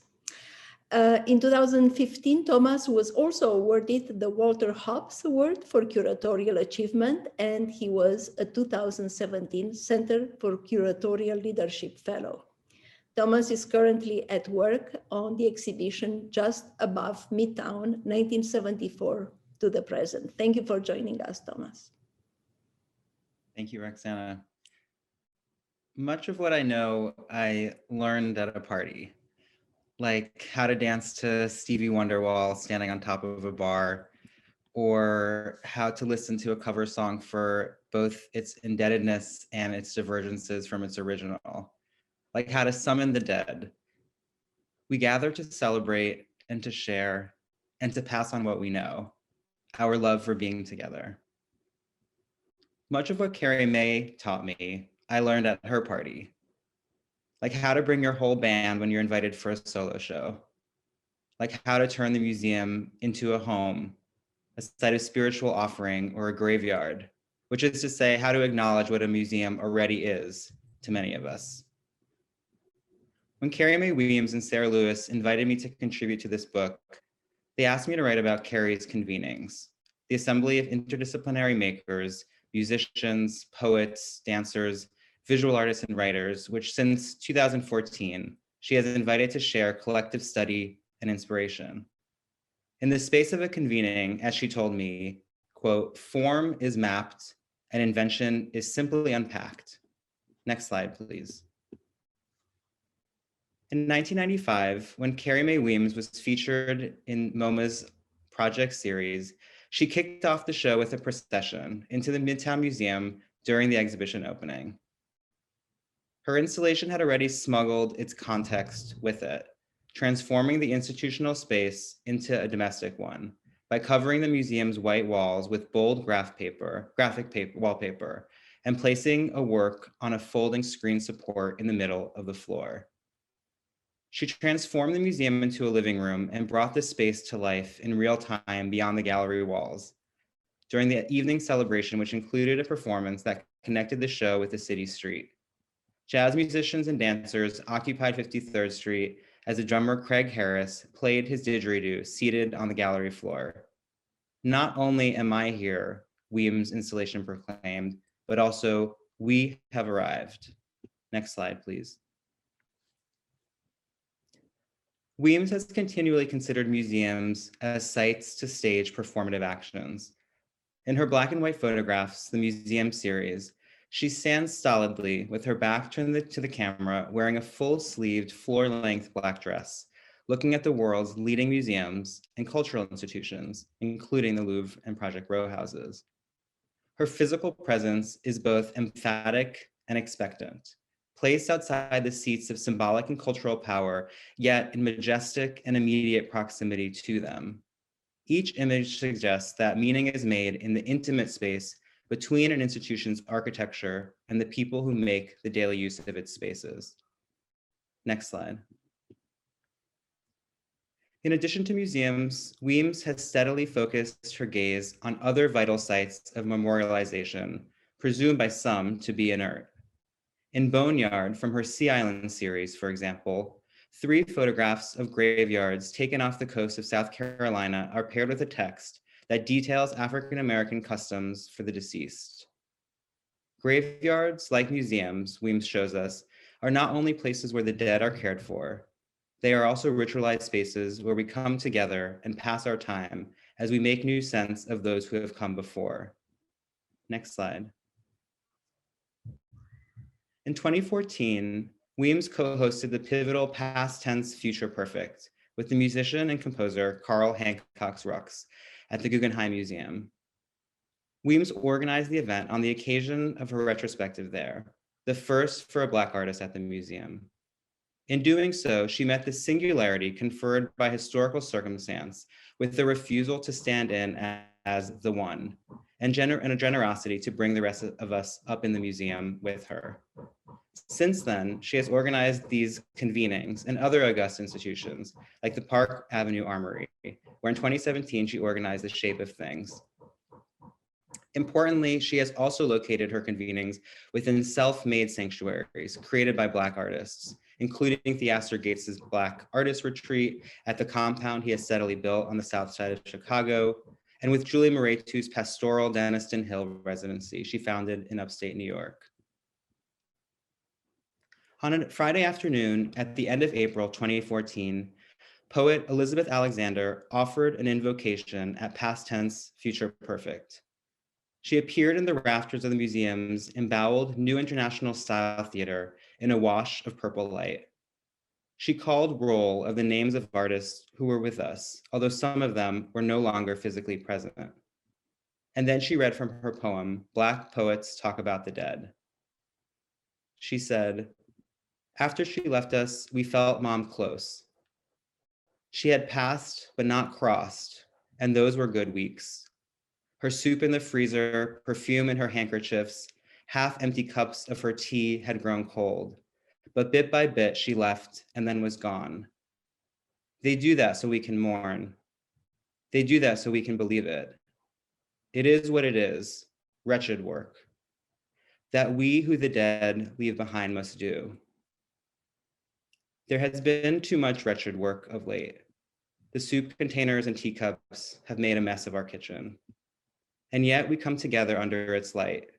We gather to say congratulations to Sarah and Christine and Carrie Mae, to say thank you to one another for demonstrating that Carrie Mae Weems had already written a book before the rest of us showed up to that fact. To say, we love you, Carrie.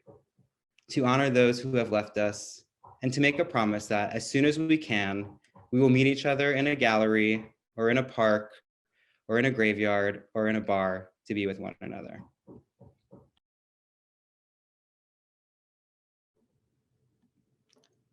Thank you so much, Thomas. Thank you. This is a beautiful award and a beautiful tribute. I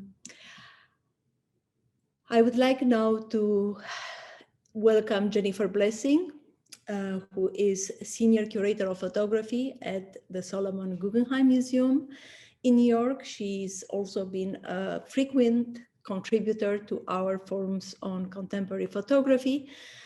Jenny has organized so many exhibitions. I will just name a few: Photopoetics, an anthology, Haunted, contemporary photography video performance, Family Pictures, Catherine Opie, American photographer, Reineke Dijkstra, a retrospective in collaboration with the San Francisco Museum of Modern Art, and Rose is a Rose is a Rose, gender performance in photography. Jenny has contributed to many other museum exhibitions and catalogs, including the 2014 New York presentation of Carrie Mae Weems, 3 Decades of Photography and Video, an exhibition organized by the Frisch Center for the Visual Arts in Nashville. She publishes and lectures widely on art and cultural practices involving photographic representation and has been appointed critic in photography at Yale University in 2013. Welcome, Jenny. Thank you, Roxana, and thank you, Sarah, for inviting me. I am deeply honored to be here in this illustrious company, and I'm delighted to be celebrating Carrie Mae Weems. I'm going to take you on a whirlwind commemorative tour of Carrie's 2014 retrospective at the Guggenheim. I have a lot of slides and we don't have much time, so I'm not going to speak to all of them, especially since others have and will speak so eloquently about the work. This exhibition, Carrie Mae Weems, 3 Decades of Photography and Video, was organized by Catherine Delmez, and who is curator at the Frisch Center of the Visual Arts in Nashville, where the show opened in September 2012. It was organized really almost a decade ago. The Guggenheim was the final and only East Coast venue among 5. And as Roxana mentioned, I organized the Guggenheim's presentation with my colleague, Susan Thompson. Could I have the next slide, please? The exhibition opened with family pictures and stories, which you see on the right. It's at the entrance to the gallery. It was the earliest work in the show and predictive of Carrie's interest both formally and conceptually. It consists of documentary style photos of her extended family at work and at home, accompanied by captions and an audio recording with Carrie's voice narrating the history of her family and her childhood, along with excerpts from interviews with family members. Could I have the next slide, please? This opening gallery was anchored by the artist Tour de Force kitchen table series. Could I have the next slide, please? Which it was presented in its entirety on 3 walls. It's a piece that consists of 20 photos interspersed with 14 text panels, which are essential to the story. Could I have the next slide, please? The next slide. Thank you. It's a story about a Black woman's life, picturing her in her role as lover, mother, sister, and ultimately as artist.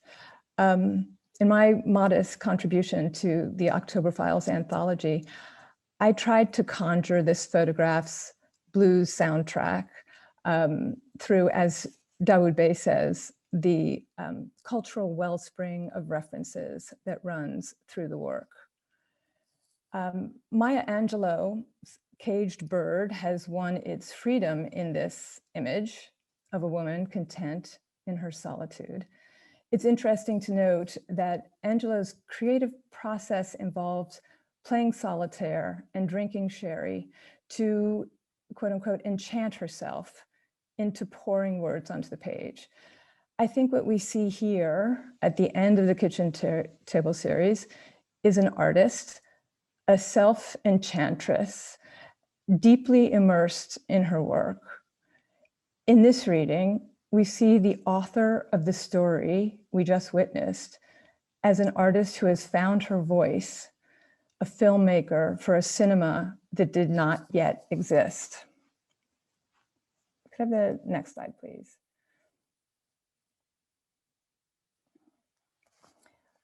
This gallery gathered 3 bodies of work created at sites related to the Middle Passage, from the Sea Islands of Georgia and South Carolina along the back wall to West Africa.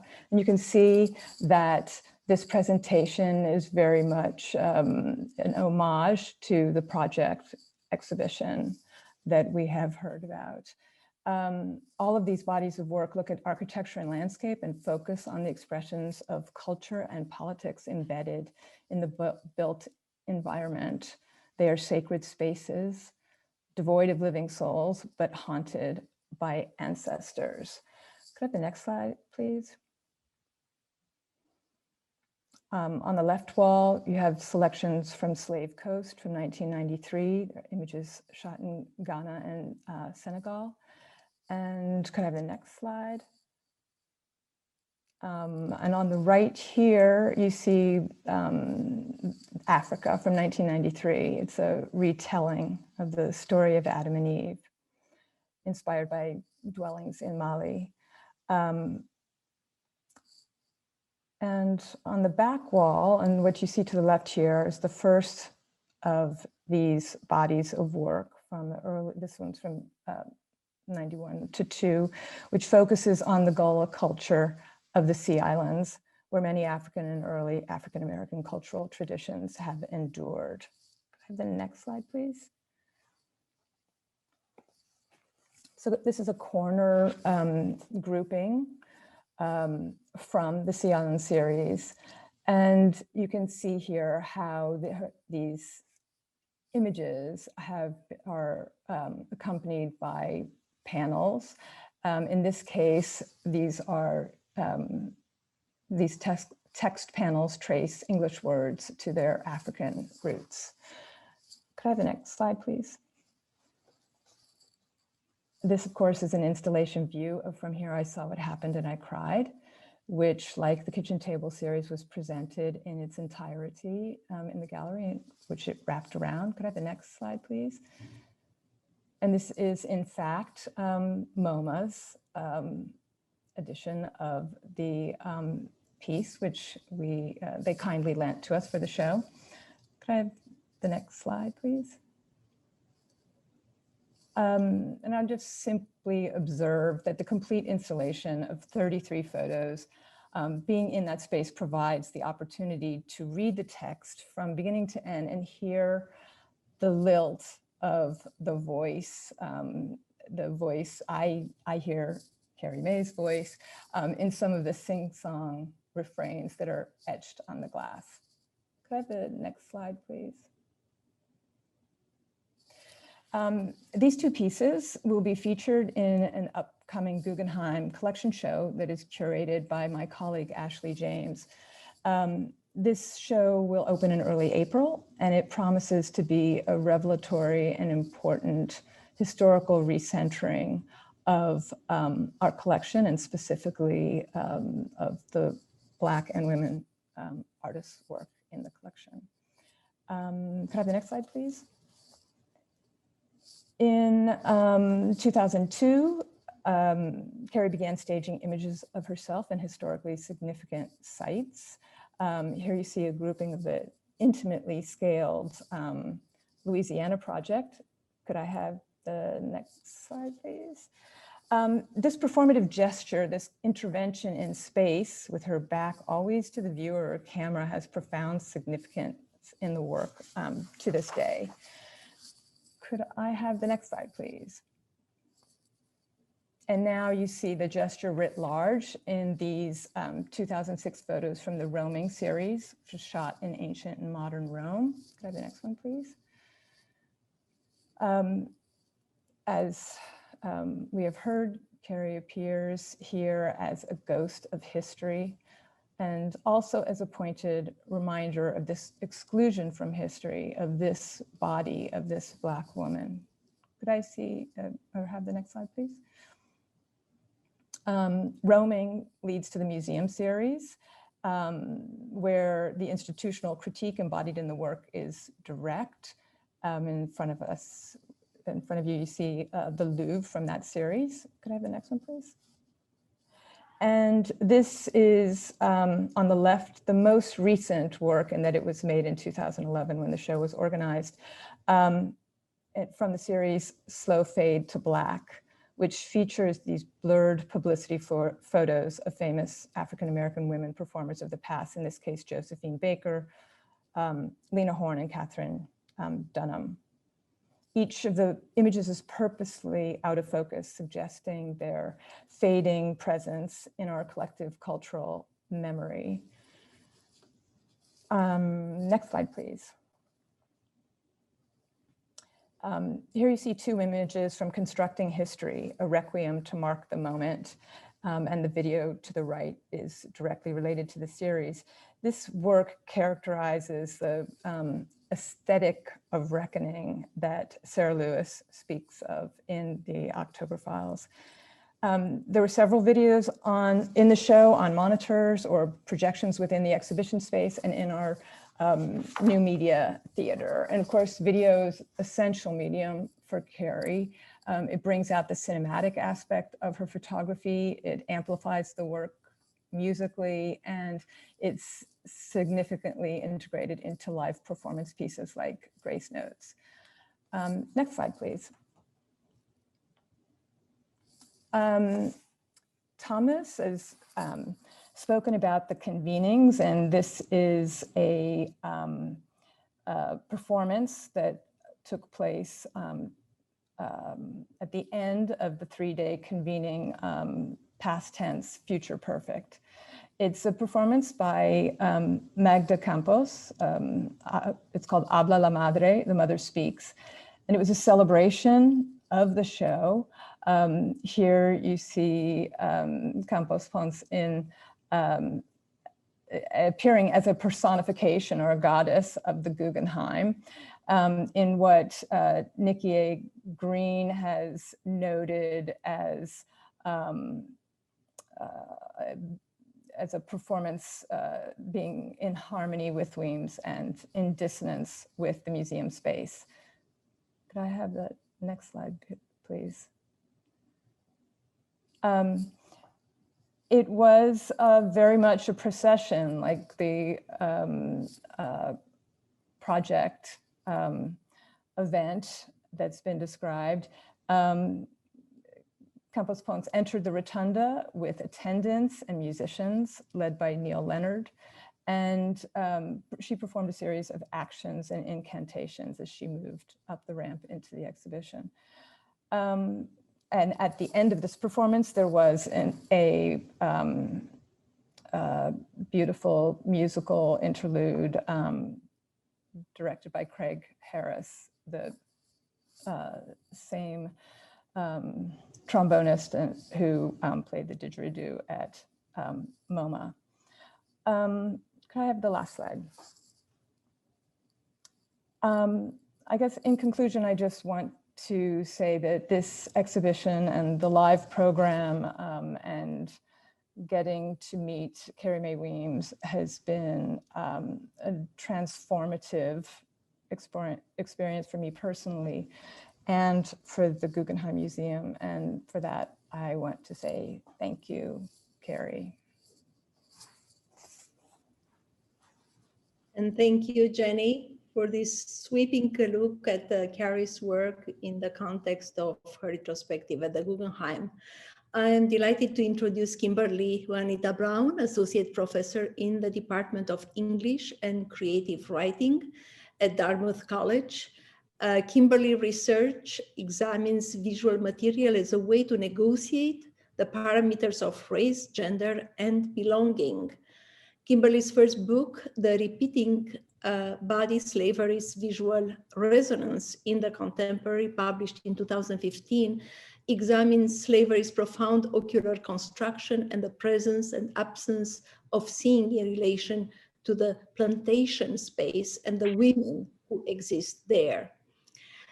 Kimberly is undertaking a book project now that examines images of the dead in the New York Times in 1994 from 4 geographies: South Africa, Rwanda, Sudan, and Haiti. Welcome, Kimberly. Thank you so much. Good afternoon, everyone. It is a great honor to be a part of this event today, celebrating Carrie Mae Weems with people whose work I greatly admire. Thank you to Roxana and Sarah, to the Museum of Modern Art, and all who are here today. And thank you to the incomparable Carrie Mae Weems. The diptych tells one kind of story twice, not in precise duplication per se, but in a kind of double entendre rendered visually. I begin here in the doubling space of the image maker's design to contemplate the fecundity of vision that Carrie Mae Weems has engendered over the last 40 years. So many languages have fallen, Lucille Clifton writes, off the edge of the world, where there be monsters whose teeth are sharp and sparkle with lost people, lost poems. Who among us can imagine ourselves unimagined? Who among us can speak with so fragile a tongue and remain proud? With I looked and failed to see what so terrified you, we do not have to imagine ourselves unimagined or speak with so fragile a tongue. Weems and her embodied practice are an answer to the question, what terrifies you? Because the photograph says, it cannot be the me who stands before you wearing a quilted dress, one hand holding a mirror, the other gracefully caressing my face. To the scaffolding of self and other that allows an artist to be known, she is the poetry collection made visual, filled with dearly memorized lines of verse we recite to soothe or inspire. The path of aesthetic production is often the road less traveled. And in this, I want to highlight the spectacular achievement of the Louisiana Project as a whole, a masterful body of work that defies easy categorization, but tells one kind of story twice. The haunting specter of plantation slavery in Louisiana, the libidinal economy, Mardi Gras and performative masking, and what Weems later describes as the edifice of power located in architectural spaces. I looked and looked, the image title says, suggesting perhaps that the viewer has more looking to do. Fail to see is the implication of complicity in the viewer. You have failed to see and failed to look. Weems looks twice, once for you and once for herself, covering every angle of perception. She looks and looks while you fail to see. Marking the bicentennial of the Louisiana Purchase, the 2003 series commissioned by Tulane University's Newcomb Art Museum, the Louisiana Project negotiates the terrain of architecture, landscape, history, and refusal, using Weems herself as a guidepost. As she moves, glides actually, over the landscape of the present past, she brings the evolution of her art practice to bear on contested Southern spaces. Interiors and exteriors are held on equal footing as Weems presents the familiar and unfamiliar as newly found objects of aesthetic vision. The splendid gesture of her embodied presence marks her photographs with the mirroring trajectory of double consciousness while challenging the contours of its insistent application. And this is where Weems does her most important work, along the edge of mystery and mastery where great art lives. I attempt to create in the work the simultaneous feeling of being in it and of it. I am both subject and object, performer and director, Weems states in an interview with Dawood Bey. The great surprise when encountering Weems in her photography and videos is her ability to metabolize the atmosphere of a place and reflect it back to the viewer. The work tells you, Weems says, what form it needs to take. Weems is the form it takes and the body in the archive of aesthetic vision. In the manner of word and image, in the visage of a loved object close at hand, Weems sutures the photograph as quilted pieces from a custom-made frock. Next slide, please. In another of Clifton's poems, Blessing the Boats, the poet offers a series of incantations, blessings, for journeys traveled by ocean, by sea. Humble gestures that might allow migrating subjects to make their way to destinations known and unknown, voluntary or forced. May you kiss the wind, then turn from it, certain that it will love your back. May you in your innocence sail through this to that.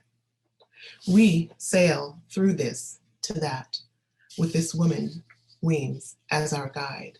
We are perhaps asked to do our part as viewers, but this is not so difficult. Look, look. For Weems outlines our ocular priorities with her incredible visual verve, her wit, whimsy, and stature, mystery and mastery.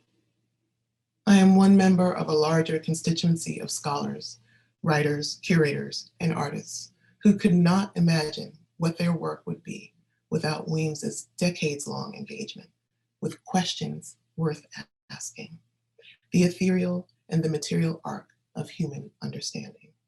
She offers a framework of imagistic mastery that provides a visual language lush and layered, carrying the symbolic register of freedom within each bodily gesture, one kind of story, twice told.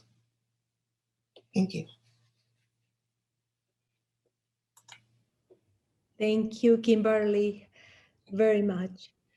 And to conclude our presentations, I have the great honor to welcome Richard Powell, a recognized authority on African-American art and culture, and the John Spencer Bassett Distinguished Professor of Art and Art History at Duke University.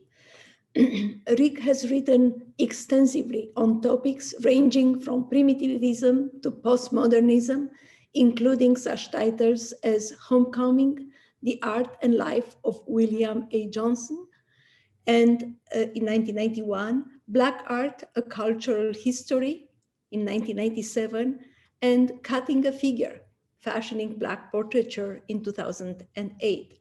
He has also organized numerous art exhibitions, most recently, Archibald Motley, Jazz Age Modernist in 2014 at the National Museum of Art at Duke University. In 2013, Rick received the Lawrence Fleischman Award for Scholarly Excellence in the field of American art history from the Smithsonian's Archives of American Art. And in 2016, he was honored at the College Art Association Annual Conference as the year's most distinguished scholar.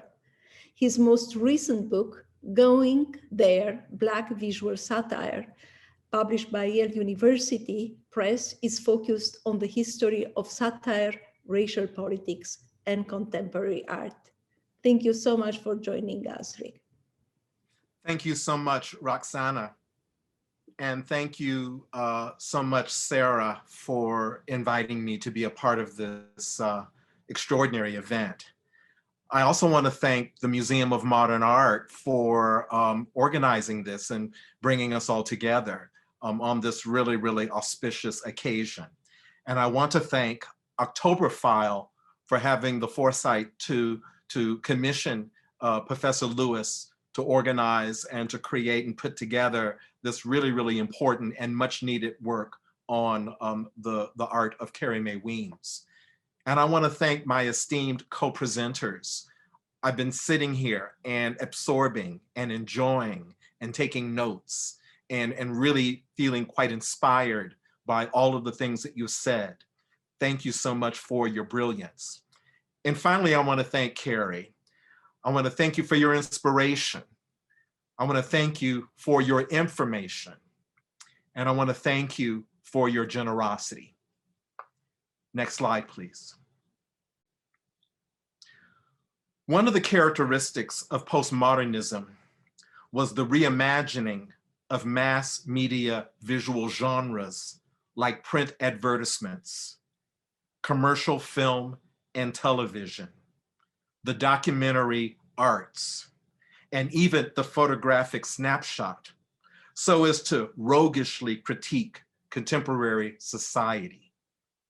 While museum curators and art historians tend to hold up artists like John Baldessari, Richard Prince, and Cindy Sherman as the principal purveyors of these art commentaries on the media and its objects of interest.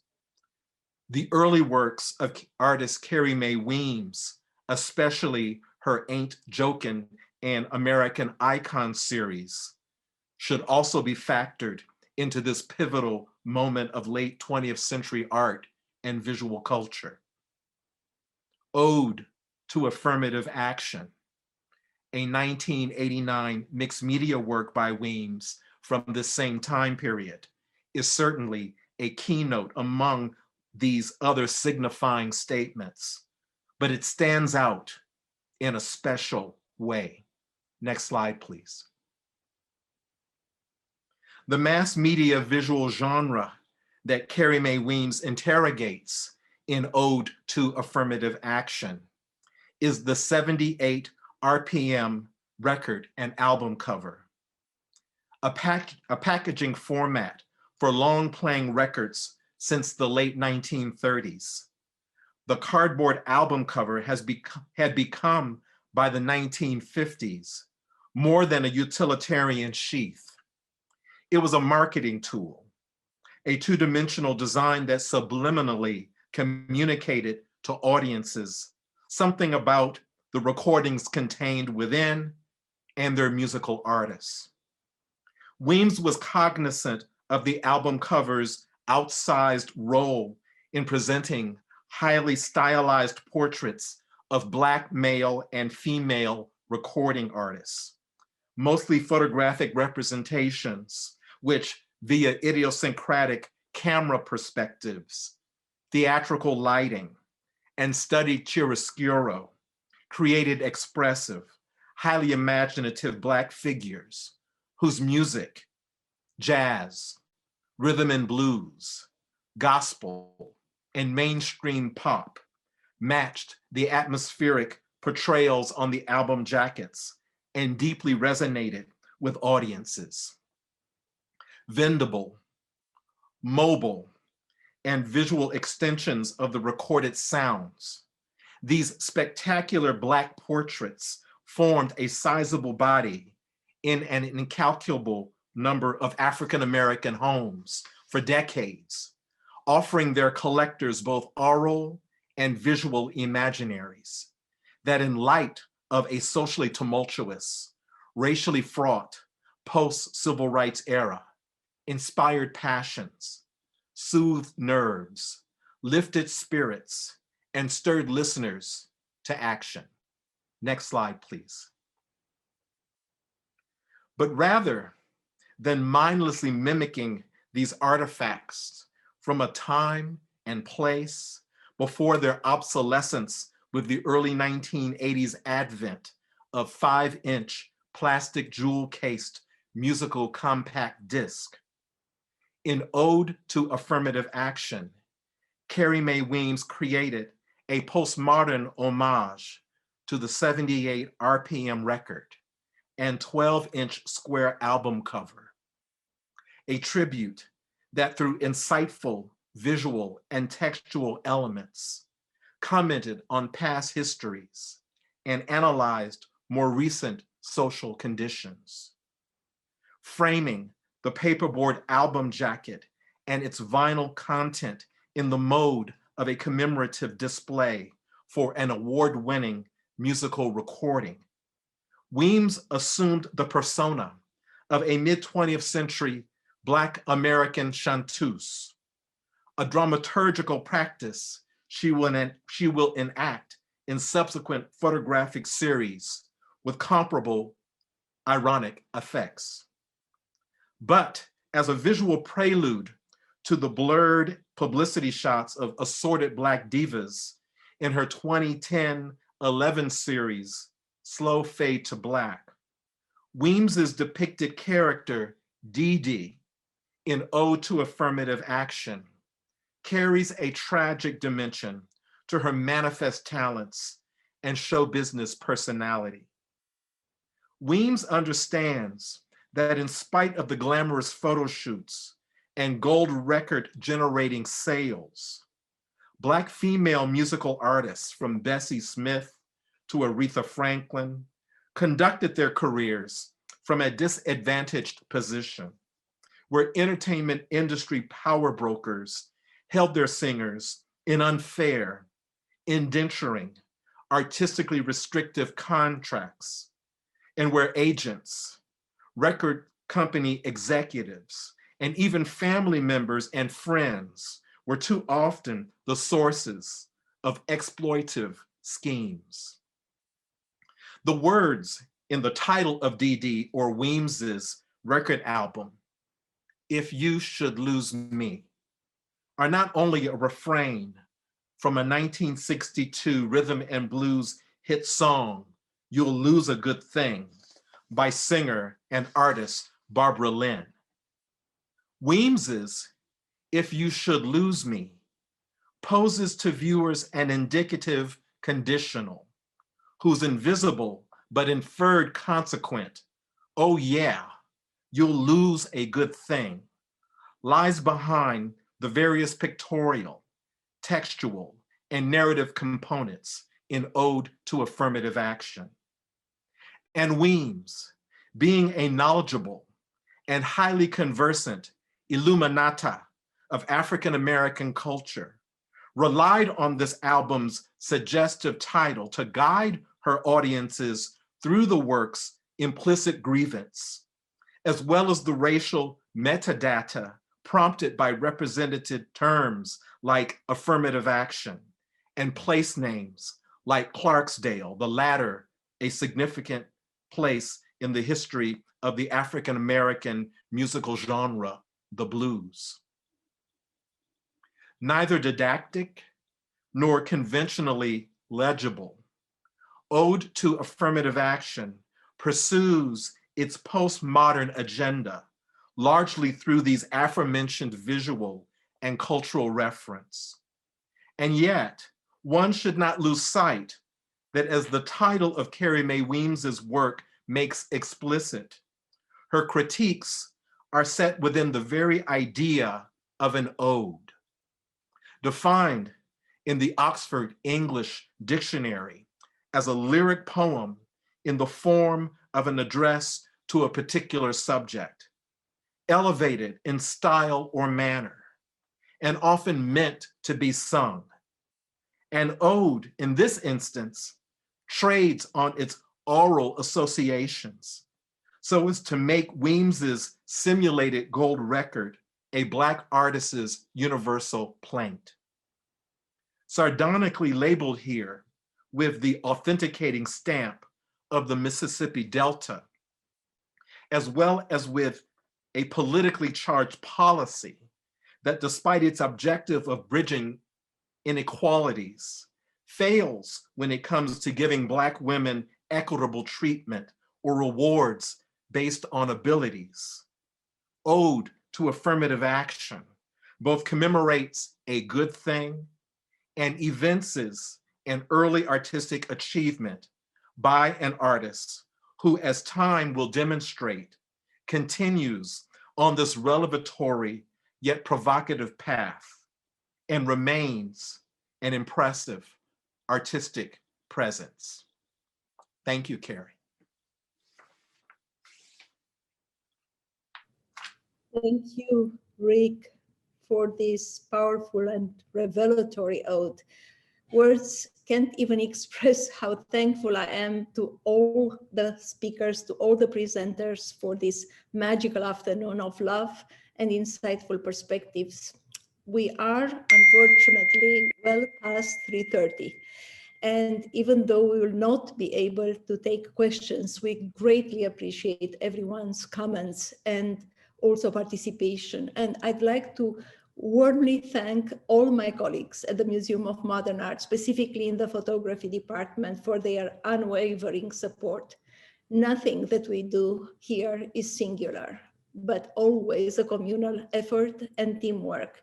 And I am especially and profoundly grateful to Megan Feingold, a partner in every aspect of organizing this event. Also, I salute our very brilliant audiovisual team, and I would like to double my thanks to Sarah Louise for making this tribute and wonderful afternoon possible.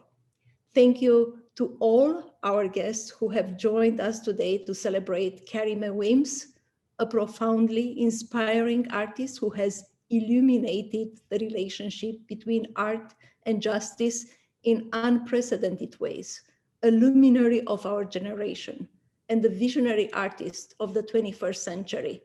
Thank you, Carrie, so much for the gift of your vision, talent, and meaningful work. Thank you. Thank you all. What a wonderful project. Fantastic. Congratulations to everyone. Really insightful. What a dynamic woman. I want to meet her. Thank you all for a great, great, great afternoon. I'm deeply moved and brought to tears, but I'm trying to hold my dignity. Thank you. I'll be in touch with all soon.